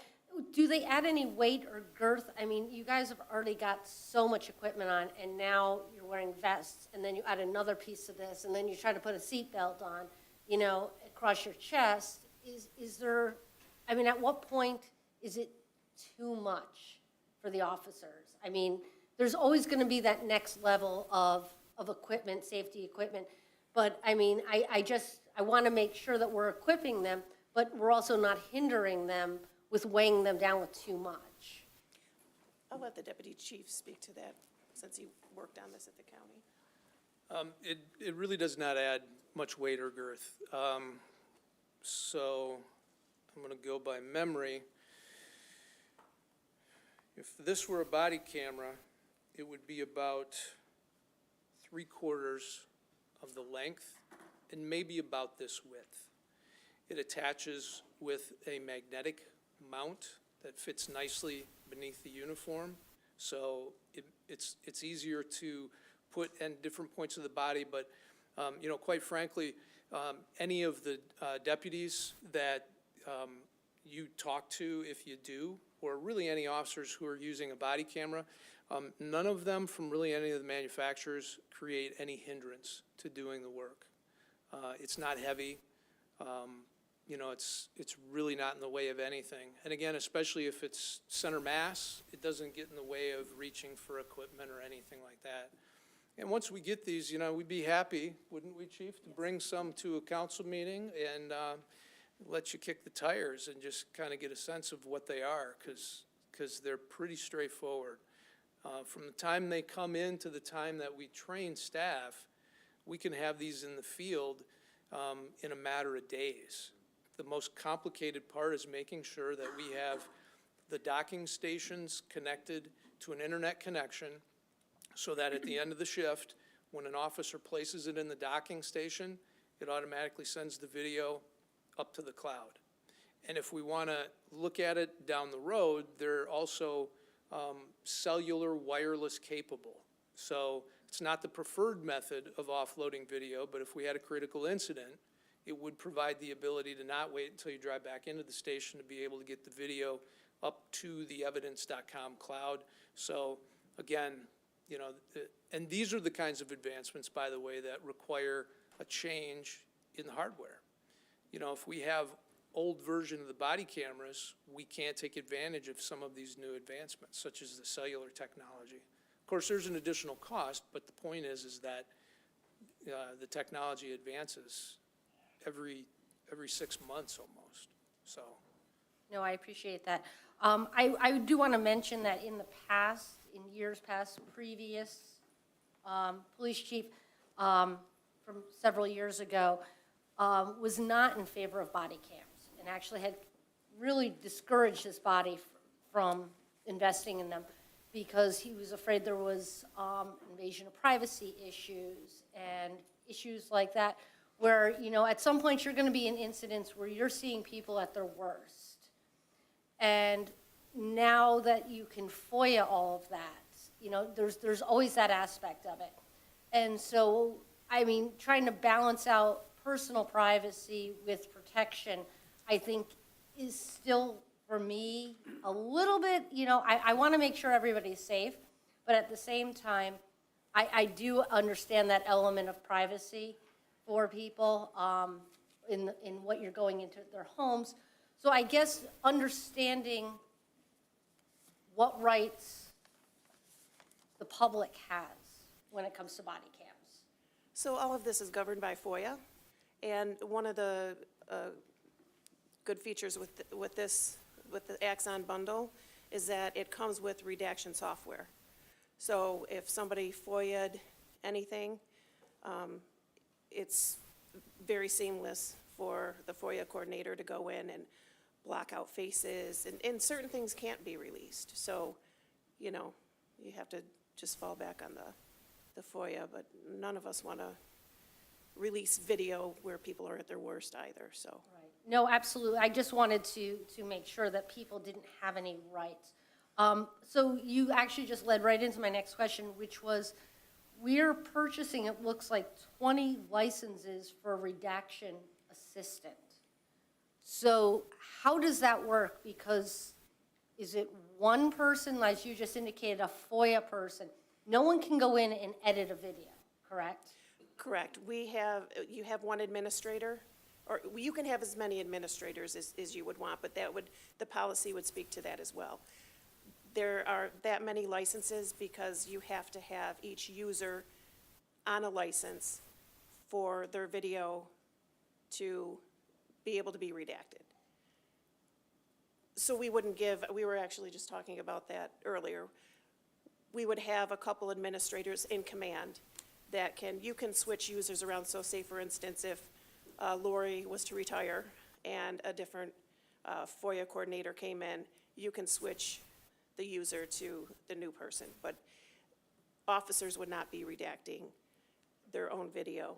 And anything that is touched on this system, much like our Clemens reporting system, is documented. There is a clear audit trail. So I have one last question, I apologize. So with this now, this extra equipment purchases, is there anything that you see coming down the pike right now that you're gonna have to forego that was sort of a line item expense, that you're sort of swapping out this expense for something else? Is there anything else, or are you still going to need a budget increase going forward? We'll still need a budget increase going forward. Okay. Okay. So the dollars here are going to have to be found dollars. Correct, minus the 110. Yes. Right. Yes. Okay, fantastic. Thank you very much. Yes. Councilmember Gearbaugh, Mayor Pro Tem Gearbaugh, questions for Mr. Terry, Deputy Chief Bodzik, or Chief Radzik? Just a few simple ones. Buy-in by the officers. We actually did a survey about 8 months ago, and they were all in favor. Yes. And it mentions about storage. I was looking at storage and retention. It says, unlimited access on device storage. How long do they retain the films or the digital images? That's all governed by FOIA as well. So if it's a case, if it's an incident that's tied to a case, I believe it's 3 years plus 1, or 3 years from the time of the incident. And I believe, and Greg, I think we worked at this at the sheriff's office, if it isn't tied to a case, it's basically up to us for how long we save it. I would like to save it for at least 30 days in case, say, a citizen's complaint came in or something, we still have it there, and our answer is, well, sorry, we don't have the So video. that's a policy that we want to. Correct. Okay, that's great. I just want to know that. When you see unlimited, I know sometimes it's storage, you can't keep everything, so you know what the policies are. Right. I'm in support of this. I think it's one of the things that'll help because I believe it is more to protect not only the officers, but to really give the story that's going on, because there's always two sides to a story. Correct. The only other piece, when you mentioned the finance, this is financed over 5 years, correct? Correct. Yeah. So even though we've set aside $110,000, those funds will hopefully be there to offset this. Correct. And earlier, you were thankful for answering my question regarding the grants and so forth, because I too was a little overexcited because I thought there was funding set aside in this $4.8 billion, but it's only 3.2 going to the state police. And unfortunately, out of all that money, there isn't money set aside for cameras, which you would think would have been one of the aspects, unfortunately. Right, and I know Don Terry has thumbed through everything and looked at, on the internet, so, I thank him for that, but we're still plugging away at that as well. Thank I you. wish there was more. Yep, appreciate this. Thank you, Mayor Pro Tem Gearbaugh. Councilmember Delorco, any questions for the Chief, Deputy Chief, or Mr. Terry? I have no questions, just a comment. I will be supporting this. I think this is a great move forward for the department and both the public and the police officers, and it will really help with transparency. Thank you. Very good. All right, we have a motion on the floor moved by Mayor Pro Tem Gearbaugh, seconded by Councilmember Seal, simply to acknowledge receipt of the March 30th, 2022 memo. All those in favor of acknowledging receipt signify by saying aye. Aye. Opposed, say nay. Ayes have it, the motion carries unanimously. Is there now a subsequent motion to approve or not to approve? Motion to approve. Moved by Seal, seconded by Kamara Sulak to approve. Is there any subsequent discussion on the motion? There appears to be none. Then we'll proceed to vote. All those in favor signify by saying aye. Aye. Opposed, say nay. Ayes have it, the motion carries unanimously. Thank you. Have a good evening. We move on now to new business item 22-91, Pleasant Ridge Relief Storm Sewer Construction Contract Award. This will be a motion to acknowledge receipt of the March 30th, 2022 memo from City Engineer Humphreys and to award or not to award the Pleasant Ridge Relief Sewer Project to Fonson Company Incorporated of Brighton, Michigan in the amount of $1,011,285.75 and to authorize, not authorize, the mayor to execute the necessary documents. Move to acknowledge, award, and authorize. It's been properly moved by Mayor Pro Tem Gearbaugh to acknowledge, award, and to authorize. Is there a second? Second. Seconded by Councilmember Dillon. Thank you for your patience this evening. The floor is yours. Well, actually, I will be quick. I'm Dan Kabaj with Fleece and Vandenbrink is here with me tonight. I spoke about this project at, I believe, our last council meeting, a little bit about the history of the project, which I also summarized in in my memo in the council packet. So I'm going to let Dan talk a little bit about, we've finalized design this winter, went out for bids, and talk a little bit about how the bids came in and such. So, Dan. Very good. Dan, we appreciate your patience as well, and thanks for your years of service to the city of Saline. Oh, great, thank you. What I brought with me this evening was I just wanted to briefly go through to refresh everybody's memory on what this project was. It has been in front of council a couple of times, but what we'll be doing is this line was, I think, in 1956 or so. It's been around, a 27-inch sewer marked in orange there, goes behind lots, goes under garages, in an easement, but it is aging. That's almost 65 years old. What was looked at with the administration was, I think, part of your SAW program. This was identified having some concerns with the project for Pleasant Ridge, South Harris Street. What we've done is got this in the city right away, and the green marking is what we will have is a 42-inch. I think there is also concerns at Hillcrest and Harris Street. 3 legs of the intersection do merge down to a low spot. We've added a couple catch basins, and we can correct a lot of things with this new sewer. So. Good, very good, excellent. Engineer Humphries, yeah, you can use that microphone. Is there anything further you'd like to add? Nope, we didn't accept, is this on? Yep. Hello? We didn't receive 3 bids total on the contract. 2 were within, I want to say they were within a few percentage of each other, the bottom 2 bids. But as in this current bidding environment, bids were a little bit higher than our engineer's estimate of cost, as we anticipated. Pretty standard as of the last of a year and a half. Very good. Hang tight in the event that there are questions. Are there questions for either our guest or Engineer Humphries? I'll start with Mayor Pro Tem Gearbox. Can you just remind me, again, the reason we're replacing this line, because it was undersized, and this will continue to go into the line that runs through People's Park? Yes, and in fact, the outlet for this is just beyond this. So right here, the outlet for it is in People's Park, is about 200 feet downstream of this. That sewer is still 27-inch, but it's a different material, and it's not the Category 5. The grade it was not rated as a Category 5, which means it has defects in it that are likely to fail within the next 5 years. The sewer that we are replacing is elliptical shaped and has large spaces in the joints, and that's why we're replacing that. The sewer actually changes where we're tying into, and it was rated in acceptable conditions. So that's why there's a couple reasons for stopping that. The other reason is so we don't have to get in Ann Arbor Street. So it's nice that it actually. So it does seem counterintuitive that we're tying a larger sewer into, but it's so near to the outlet. A little bit of surcharging of that does not really impact our sizing that much. So that little bit will likely be surcharged, but it's so close to the outlet, it's not impacting anybody negatively. And do we anticipate any other failure like that same type of material in that area? Because all those homes were built about that time. So for this area, this is the storm sewer that was identified as the Category 5. We do have other Category 5 storm sewer that were identified in our 2019 SAW report that we're going through as part of our rehabilitation and identifying those. But this was one of the most concerning because not only it was Category 5, its location, and it was under capacity. So that's how this one got moved up to the very top of all our Category 5 lists, if you will. That's good. This may even solve a problem that was always an issue with that area back 20, 30 years ago. So I'm glad this will get done and resolved at this time. Thank you. I'll note too that is going to be grouted, so the residents that goes through the properties, that will not be still active. Good. Potential. Additional questions, Councilmember Dillon? Thank you. Thank you very much for just sort of focusing on this, because it was identified as this really needs immediate attention. And I know in a world of, there's a lot of things vying for your attention, you were able to sort of pluck out what really needed to be addressed. All I wanted to ask was about timing of when you would start, how long it's going to last, and what kind of impact to the community and the traffic. We did specifically put in the contract documents a start date of June 13th, which is the week after school starts. And a substantial completion date, you're going to help me out here, Dan, of mid-August? mid-August, 9 weeks. And the contractor is comfortable with that. And, yeah, I was gonna plan to expand it, 'cause I know you had lengthy conversations with Fonson, and Fonson's ready to mobilize and feels good with that schedule. Yep, correct.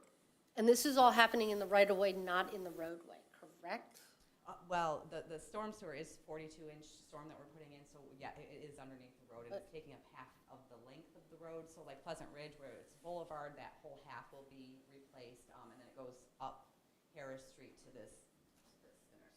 So actually, you can see the hatched marks on this are the road replacement limits. Okay. And is there any other infrastructure that needs or should be addressed at the same time?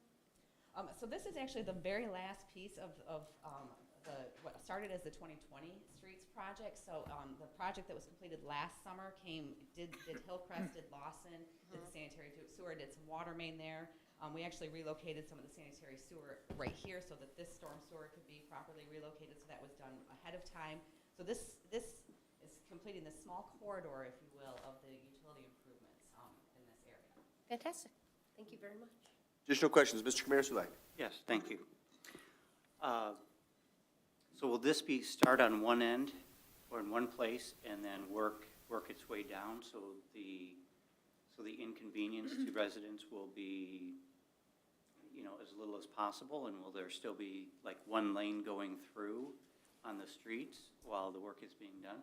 So we actually do have a traffic, a full closure plan, don't we, have a traffic control plan? We do, and traffic, the way we thought it would work out best with the larger size sewer, traffic will leave Ann Arbor Street and go to the east along Pleasant Ridge. We'll maintain that and then up through on Harris Street. So that will still continue. Unfortunately, we can't have two-way traffic with the larger size pipe, so folks will use Henry Street and then down to Ann Arbor, or alternate route, maybe out Willis Road, Old Creek. All right, great. And do you foresee any issue, supply chain with getting the materials needed? And how do we ensure that we're going to have what we need while we're doing it?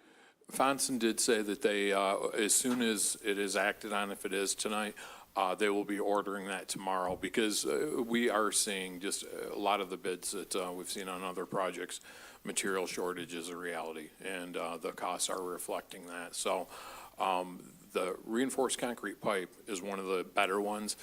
Ductile iron is really tough to get right now, but this one, we have been assured by the contractor Fonson. Okay, and is that manufactured locally? Northern Concrete is where they'll probably get that, and that's out of Bay City. That is a Michigan firm. A lot of these construction projects are going through Northern Concrete pipe. Okay, great. Thank you very much. Any additional questions from the dais? Tesha, Dan, thank you. Any subsequent discussion on the motion? We have a motion on the floor then moved by Mayor Pro Tem Gearboss, seconded by Dillon, to acknowledge, to award, and to authorize. All those in favor say aye. Aye. Opposed say nay. Ayes have it, the motion carries unanimously. Second to last motion of the evening would be, or action item rather, is 22-92 Pleasant Ridge Storm Relief Engineering Services. This will be a motion to acknowledge receipt of the March 30th, 2022 memo from City Engineer Humphreys, and to approve or not to approve the proposal from Fleece Vanderbrink for construction engineering services for Pleasant Ridge Storm sewer in the amount not to exceed $130,940. Move to acknowledge and approve. Moved by CO to acknowledge and to approve, seconded by Mayor Pro Tem Gearboss. Pretty cut and dry, Engineer Humphreys, but if you'd like to make a comment for the record, we'd appreciate that. Yes, I would recommend that we continue with the design engineer firm. We find a lot of value and benefit in that. And Fleece and Vanderbrink, when I first started, was wrapping up the 2021 streets and working. I saw them working excellently with our staff out at DPW. So I highly recommend continuing with the same firm for the construction engineering services for this project. Very good. Questions for the city engineer? Dan, anything you'd like to say for the record? All good? Okay. If there's no discussion on the motion, we'll proceed to vote. All those in favor of acknowledging and approving, say aye. Aye. Opposed, say nay. Ayes have it, the motion carries unanimously. Thank you both. Have a wonderful evening. We move on to new business item 22-93, relief for sewer portion of billing for 658 Hickory Lane. Let's start with just a motion to acknowledge receipt of Assistant Treasurer Weberline's March 30th, 2020 memo. That's been moved by Gearboss. Is there a second? Second. Seconded by Kraus. Miley, thanks for patience this evening. Do you want to comment briefly on your memo of March the 30th? Nope, I think it's laid out pretty well. If there are any questions, Okay. I could answer them. Are there any questions for the Assistant Treasurer? Councilmember Dillon? Just for better clarification, the proof aspect, when DPW went out there, did they witness, was there puddling? Was there anything that indicated that there was that vast amount of water? And what was the length of time in which that was on? Right, so DPW did go out per our standard policy. They could not find anything. They walked the property with the homeowner and didn't notice any pooling or any issues. They did note that it was recommended they maybe check out their boiler, that could have possibly been an issue. But then 2 days later, as mentioned in my memo, the homeowner called stating their daughter had admitted to turning on the hose bib. But our proof aspect comes, our standard policy to be consistent, to ensure that we can indeed determine that water has not gone into the sewer system. So we don't just rely on the reduction in usage. We actually want to visibly see it. Anything further, Councilmember Dillon? No, I'm just sort of struggling with this because I don't know how you sort of, I can't quite connect the dots between, they obviously had a reduction. You're talking about 19,000 gallons of water. That's a pool. I mean, that water went somewhere, somebody had to have seen it. I mean, and I guess understanding the length of time of how long it dripped, where was, is this on the side of a house? Is this, it looks from the picture that there's a hose. Where is that hose going to? So I guess I just sort of, my assumption is that it went into the ground and did not go into a sewer. So I do feel like, that's, a piece to it. It's not a running toilet. It's not something like that. So I'm just trying to kind of figure out how to connect the dots on this one. Okay, are there any additional questions for Assistant Treasurer Weberline? Mr. Gearbaugh? Just real quick, did this all occur in 1 quarter? 1 quarter. Okay. Miley, thank you. There's a motion on the floor moved by Gearbaugh, seconded by Kraus to acknowledge receipt. All those in favor say aye. Aye. Opposed say nay. Ayes have it, the motion carries unanimously. Is there a subsequent motion either to approve or not to approve, or would council prefer to take no action? Motion to approve. It's been moved by Commander Sulak to approve. Is there a second? Clarification, is the approve then to give the credit? I would assume so. Yes. Evan? Yes. Okay, I will second that. Okay. Properly moved by Commander Sulak, seconded by Kraus to approve the relief of sewer charges in the amount of $163.40. Discussion on the motion. Does the mover or second care to comment at all? I'm pretty convinced it didn't go into the sewer. Go ahead. Yeah, I think it's most reasonable that it didn't go into the sewer. Also backed up by, admitting that spigot was turned on to whatever extent. It seems reasonable. So I base my decision on that. Okay, fair enough. Thank you. Any additional comments? Mr. Gearbaugh? Thankfully, we're going to have our new meters going in place, so this should become an issue of the past. One of the reasons why I'd recommended that we set a $500 limit, I generally would support staff 100% on what their decision is. Because of this dollar amount is smaller, and because that was the intent, from administratively, the cost of going back and forth and doing all this investigation cost more than $163. I'm going to support this. Okay. Councilmember Dillon?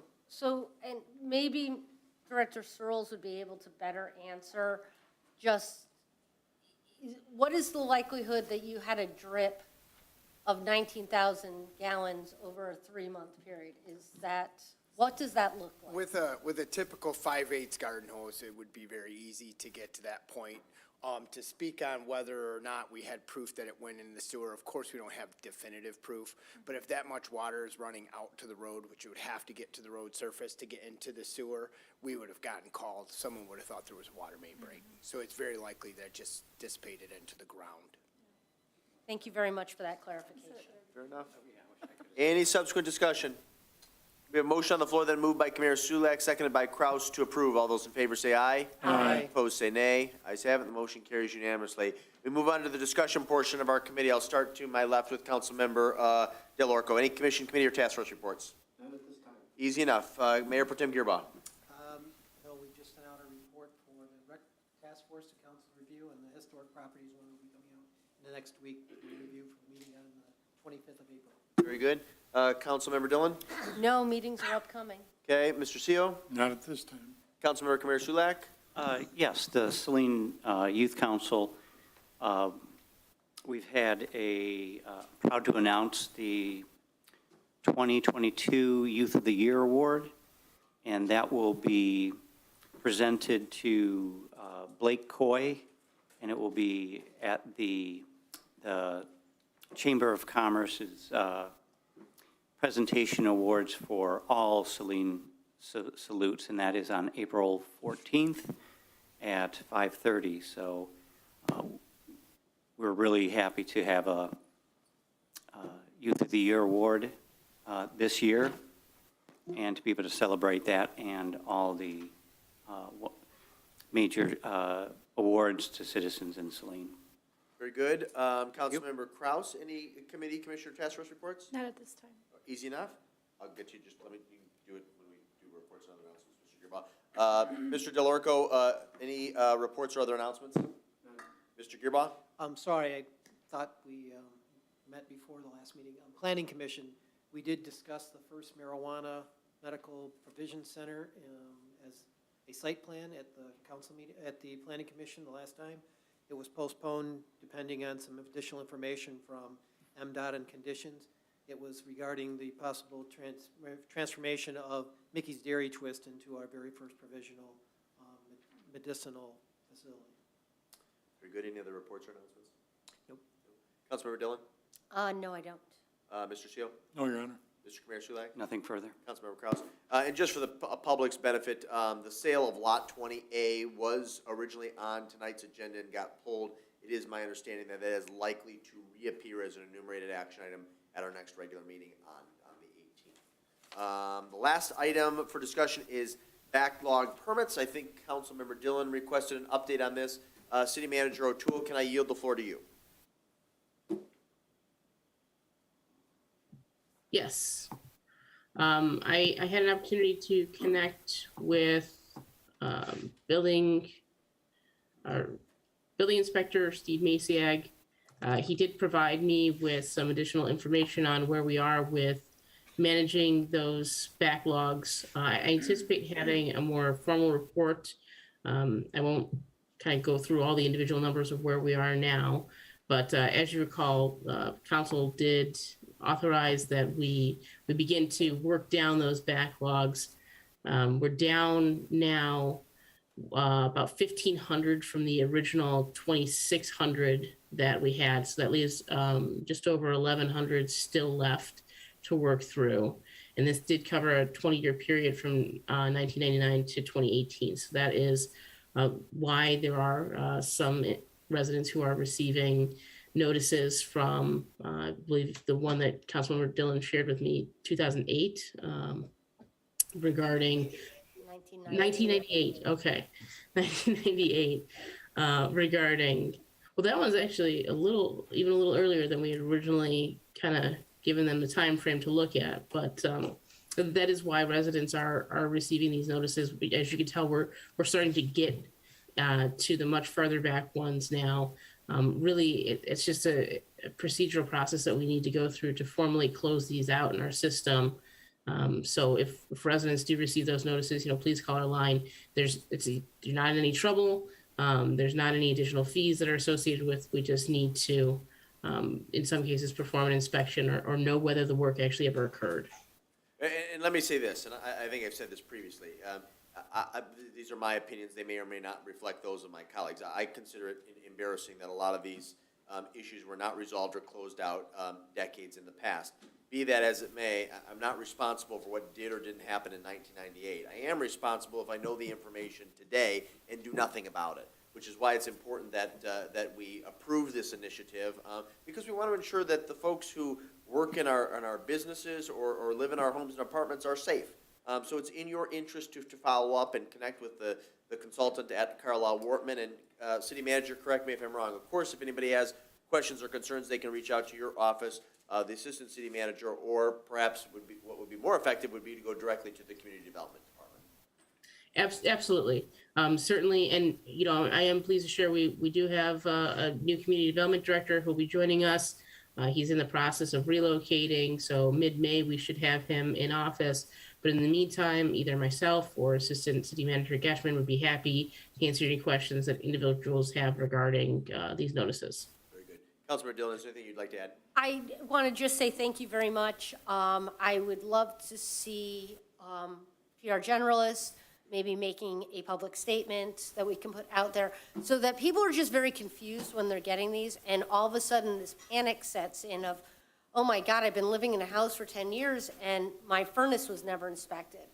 And, you know, is it dangerous? Is it going to cost me money? So I think if we can just be a little bit more proactive now and get those out there and get people to understand. I myself has received one of these notices.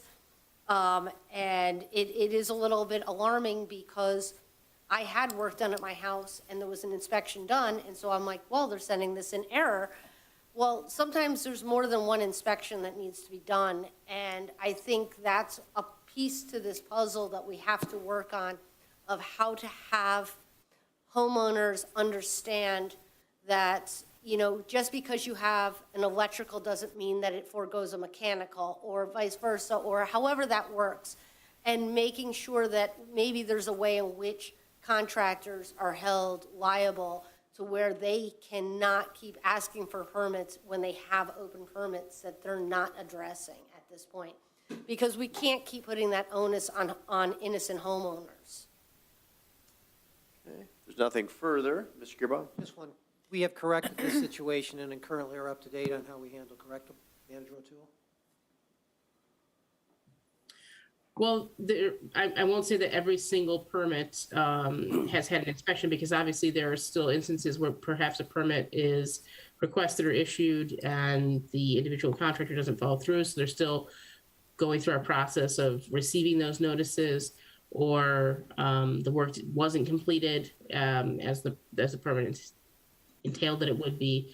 So I'm happy to share with you the report that Steve Macy provided for me. It shows the number of permits open, nowhere near the number that we've experienced in the past, but I mean, it is fairly common to have some open permits. We do have a system in place that properly tracks it. That's what I'm. Correct, yes, the BSNA system will send out an expiration letter at 5 months, and then again, 1 month before the permit is set to expire. And we did reassign our newest support service member, Steve Bretternitz, is putting in about 5 hours a week now towards some of those more recent open permits. Thank you.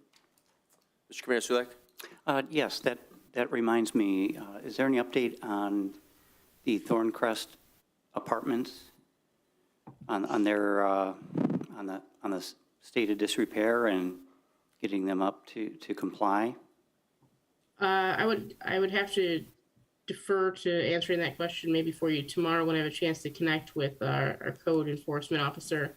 I can give a quick update on the rental inspection ordinance that we'll be considering. Carlisle Wortman is still working on that, and it has been authorized to kind of set the structure for that program for us. So they're working through right now an audit of all of our rental facilities, and then we'll be recommending not only ordinance language to the code review committee, but also for council consideration, what should be included in that inspection, and then associated fees. Good. Sounds good, thank you. If there's nothing further, we move now to public comments under the Open Meetings Act. Mayor? I'm sorry. I'm sorry. The city manager and I had a discussion earlier that there was another aspect that we were going to add to the discussion. I apologize that we didn't mention it earlier in the meeting. It was regarding marijuana and legal counsel. We were having a discussion about that now that we've got things in place, that maybe this body needs to look at what direction we want to go and be very specific in our ordinances as to type of signage, use of certain words, images, things like that, so that when these issues go to planning, they have clear direction as to what the city's expectation is. And with that, we are talking of whether or not the city should think of engaging a marijuana expert for some matters. Am I correctly interpreting our conversation, Ms. O'Toole? Yes, so basically, Councilmember Dillon had brought to light some concerns she had about how the marijuana ordinances fit into the broader scheme of our building and zoning codes, not just as the standalone ordinances, but we're now considering things like curbside service. We'll be considering signage associated with them. So whether it would be prudent and whether there's consensus from council to direct me to identify a legal expert who has more experience in that realm to provide direction to the city regarding incorporations or changes we might wish to make. Yeah, I can kick it off, and then we can go around the table. I don't have a problem with you trying to engage an expert, although I am mindful of the fact that our time and your time and our finances and resources are limited. We have a lot of major issues on the plate right now, so this isn't a top priority for me.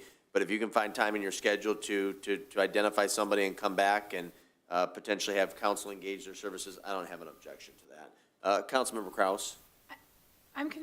I guess I'm confused as to what the problem is that you're trying to solve, because in my opinion, there isn't a problem. I mean, I guess I'm confused. I'm not sure that I agree for the need, for the time and the money for something like that. Do you want to respond to that, City Manager O'Toole?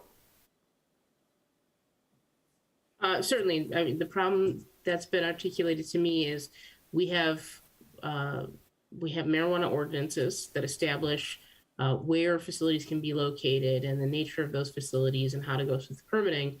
But much like any business, marijuana-based businesses will now also be subject to other parts of our ordinances, which may not be specifically designed to account for them, such as signage, such as curbside pickup. And whether we want to look at our ordinances more holistically to identify if there's other areas that we should be addressing marijuana uses more specifically is kind of the question. I guess if I may, I also don't see why, why would code review, our code review committee not kick off those conversations? I think that's what I was thinking too. Because this would provide the framework of what the legality of those issues are, of what legality there is to curbside service and such. Because it doesn't fit within the realm. If you were to look at our current ordinances, drive-through is limited to things like fast food, and it doesn't fit into those realms. So we're now going to have to create a new set of rules for it. And so what you want to do is establish rules that are made specifically for this. And so engaging an expert in them is really... I don't see the need for that. We'll have to agree to disagree on that one. I trust the ordinances, how they've been written. I think we're marijuanaing this to death, Okay. in my personal opinion. Mr. Kamir Sulek? Yeah, I'd have to agree, and in comparing it to fast food restaurants, it's consumption, it's legal. I trust our code review and our attorneys to have addressed this sufficiently. I don't see the risk of it. And even if there were delivery, that's no different than getting your pizza delivered or Uber Eats or DoorDash. So, Ms. O'Toole, unless you think that there's something that we're really missing or from code review, I don't see why there's a problem. I do think that there's certainly a deficit that's been identified in terms of how we will handle curbside services. And that's already been recommended by our existing legal counsel, and it's been brought to light by the recent planning commission application, that there's really not a neat spot for that to fit into our existing ordinances. Certainly that's what this conversation is, trying to gather a consensus is whether any other members of council feel that there's a concern here. Right. Well, I mean, I value your opinion on it especially in regards to what our attorneys think we need, or are we just wanting to try to have 100% protection, which isn't practical? What are your thoughts? I think this is more about identifying areas where it would be a legal recommendation that we incorporate some information, relative to another part of our ordinance. The curbside service is the most obvious example. We have no easy reference to curbside services in our existing ordinances, and we need to make a determination whether that's going to be a marijuana-specific way of treating the request, or if more broadly we want to look at incorporating curbside services into businesses in certain zones. Regarding signage, I think the concern that Councilmember Dillon shared with me is, do we want to restrict what can be included on signage? Some communities do that, and that's not specifically called out in the individual ordinances. That would be a part of our signage ordinance, whether we wanted to make that change. Okay, is this something that we can go to Ann Arbor or IPSI about, as far as, who the expert is and how they handle this? Look at their ordinances, because they've been doing it, I don't know for how long, but I think that would be a good starting point. I am concerned about our time and resources, on this, and trying to better understand what our need is, and I think you've clarified it. Mayor, may I interject for just a second? Just for clarification, we will be using lawyers to do things as it goes through code. My question was, should we look to a marijuana expert in that practice area to guide us so that we're streamlining the process? Somebody that has experience, that understands what we need. You have some good points about like the drive-through, and that might not be addressed in our current ordinance, but I'm hearing something different. That's very different than how it was originally explained, where we need to hire a marijuana expert for all these other things. So if there's a deficit in an ordinance, we have a body to address that, code review, that's a good point. Which works with an attorney. Right, So what we're but to saying is we hire, would- but let me finish, but to hire some marijuana expert we need to stop hiring. We don't have I don't, so when you're paying a marijuana expert plus the attorney plus Colleen's time, the marijuana expert is where I had the question. I'm like, we have bodies to help with this other stuff, which are valid points. So the marijuana expert, as I'm saying, is a marijuana expert lawyer. It would be replacing our general counsel in this instance. So it would be as if we were using an employment attorney for an employment issue. You're using specialties versus general practice. I'm not convinced, I'm sorry. That's fine, you don't have to be. I'm just I think trying to we're clarify marijuanaing to what death. my We're- ask- Yeah, Mr. Seo, any thoughts on this? It seems to me that Mr. Forshee has had enough experience in the whole marijuana ordinance fashioning that he could function as our expert in consultation with our code review task force to provide that kind of input. And I think planning in the past, have they not, Mr. Gerbaugh, handled sign issues? Well, and I was going to contribute my 2 cents on it. The one issue about the carry out and that type of service, that is an issue that the state has allowed the community to make that decision. We need to make that decision, whether we're going to allow it. So that's one of those things.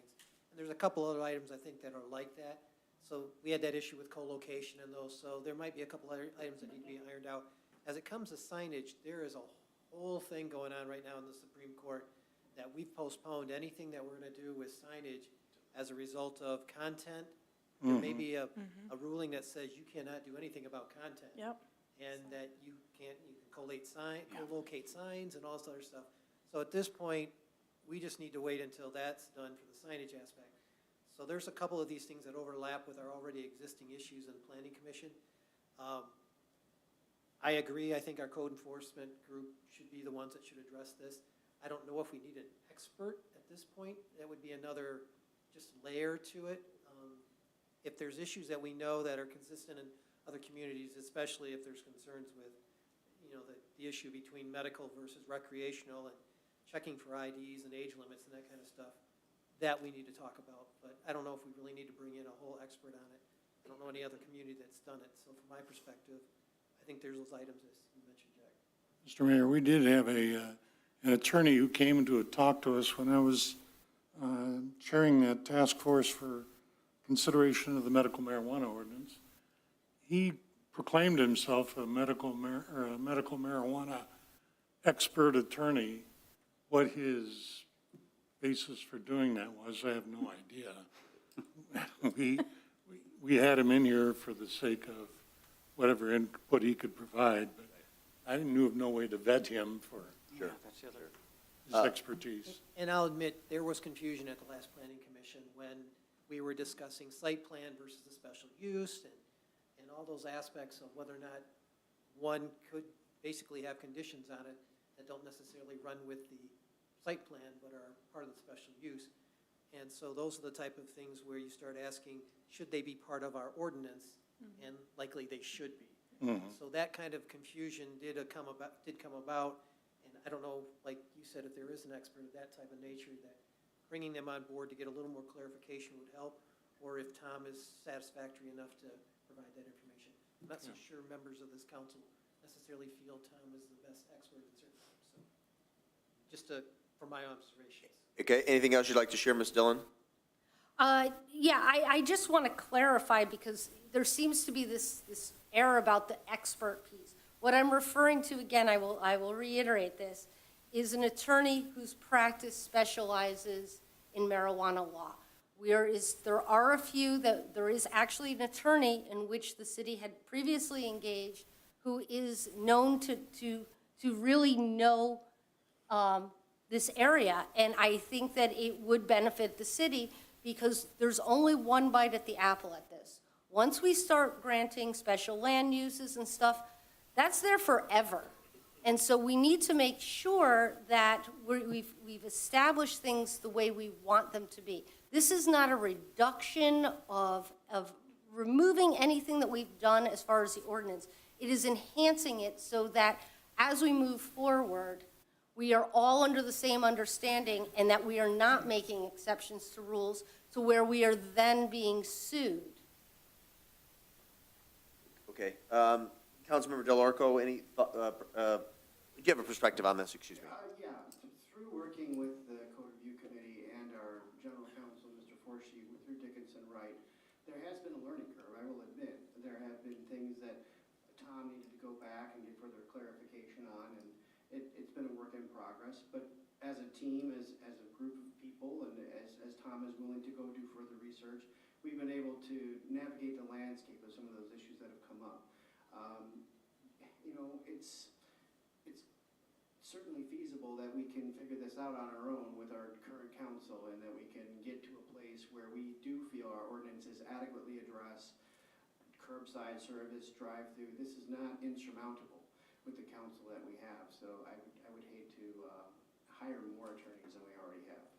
Yeah, I think that we have established protocols and procedures in place. If you believe in following the rules, you follow the rules.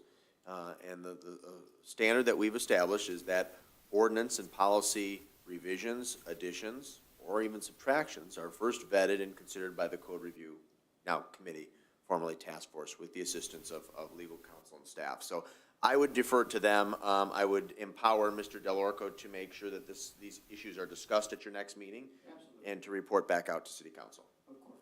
Thank you. I think that's a good idea. Thank you. Is there anything else to be brought up under the discussion portion of tonight's agenda? Then we come now to public comment. Under the Open Meetings Act, any citizen may come forward at this time, make comment or question to City Council. This public comment period will be limited to 3 minutes per person. Anyone who would like to speak is requested but not required to state his or her name and address for the record. Are there any citizen comments from those in the audience this evening? Please.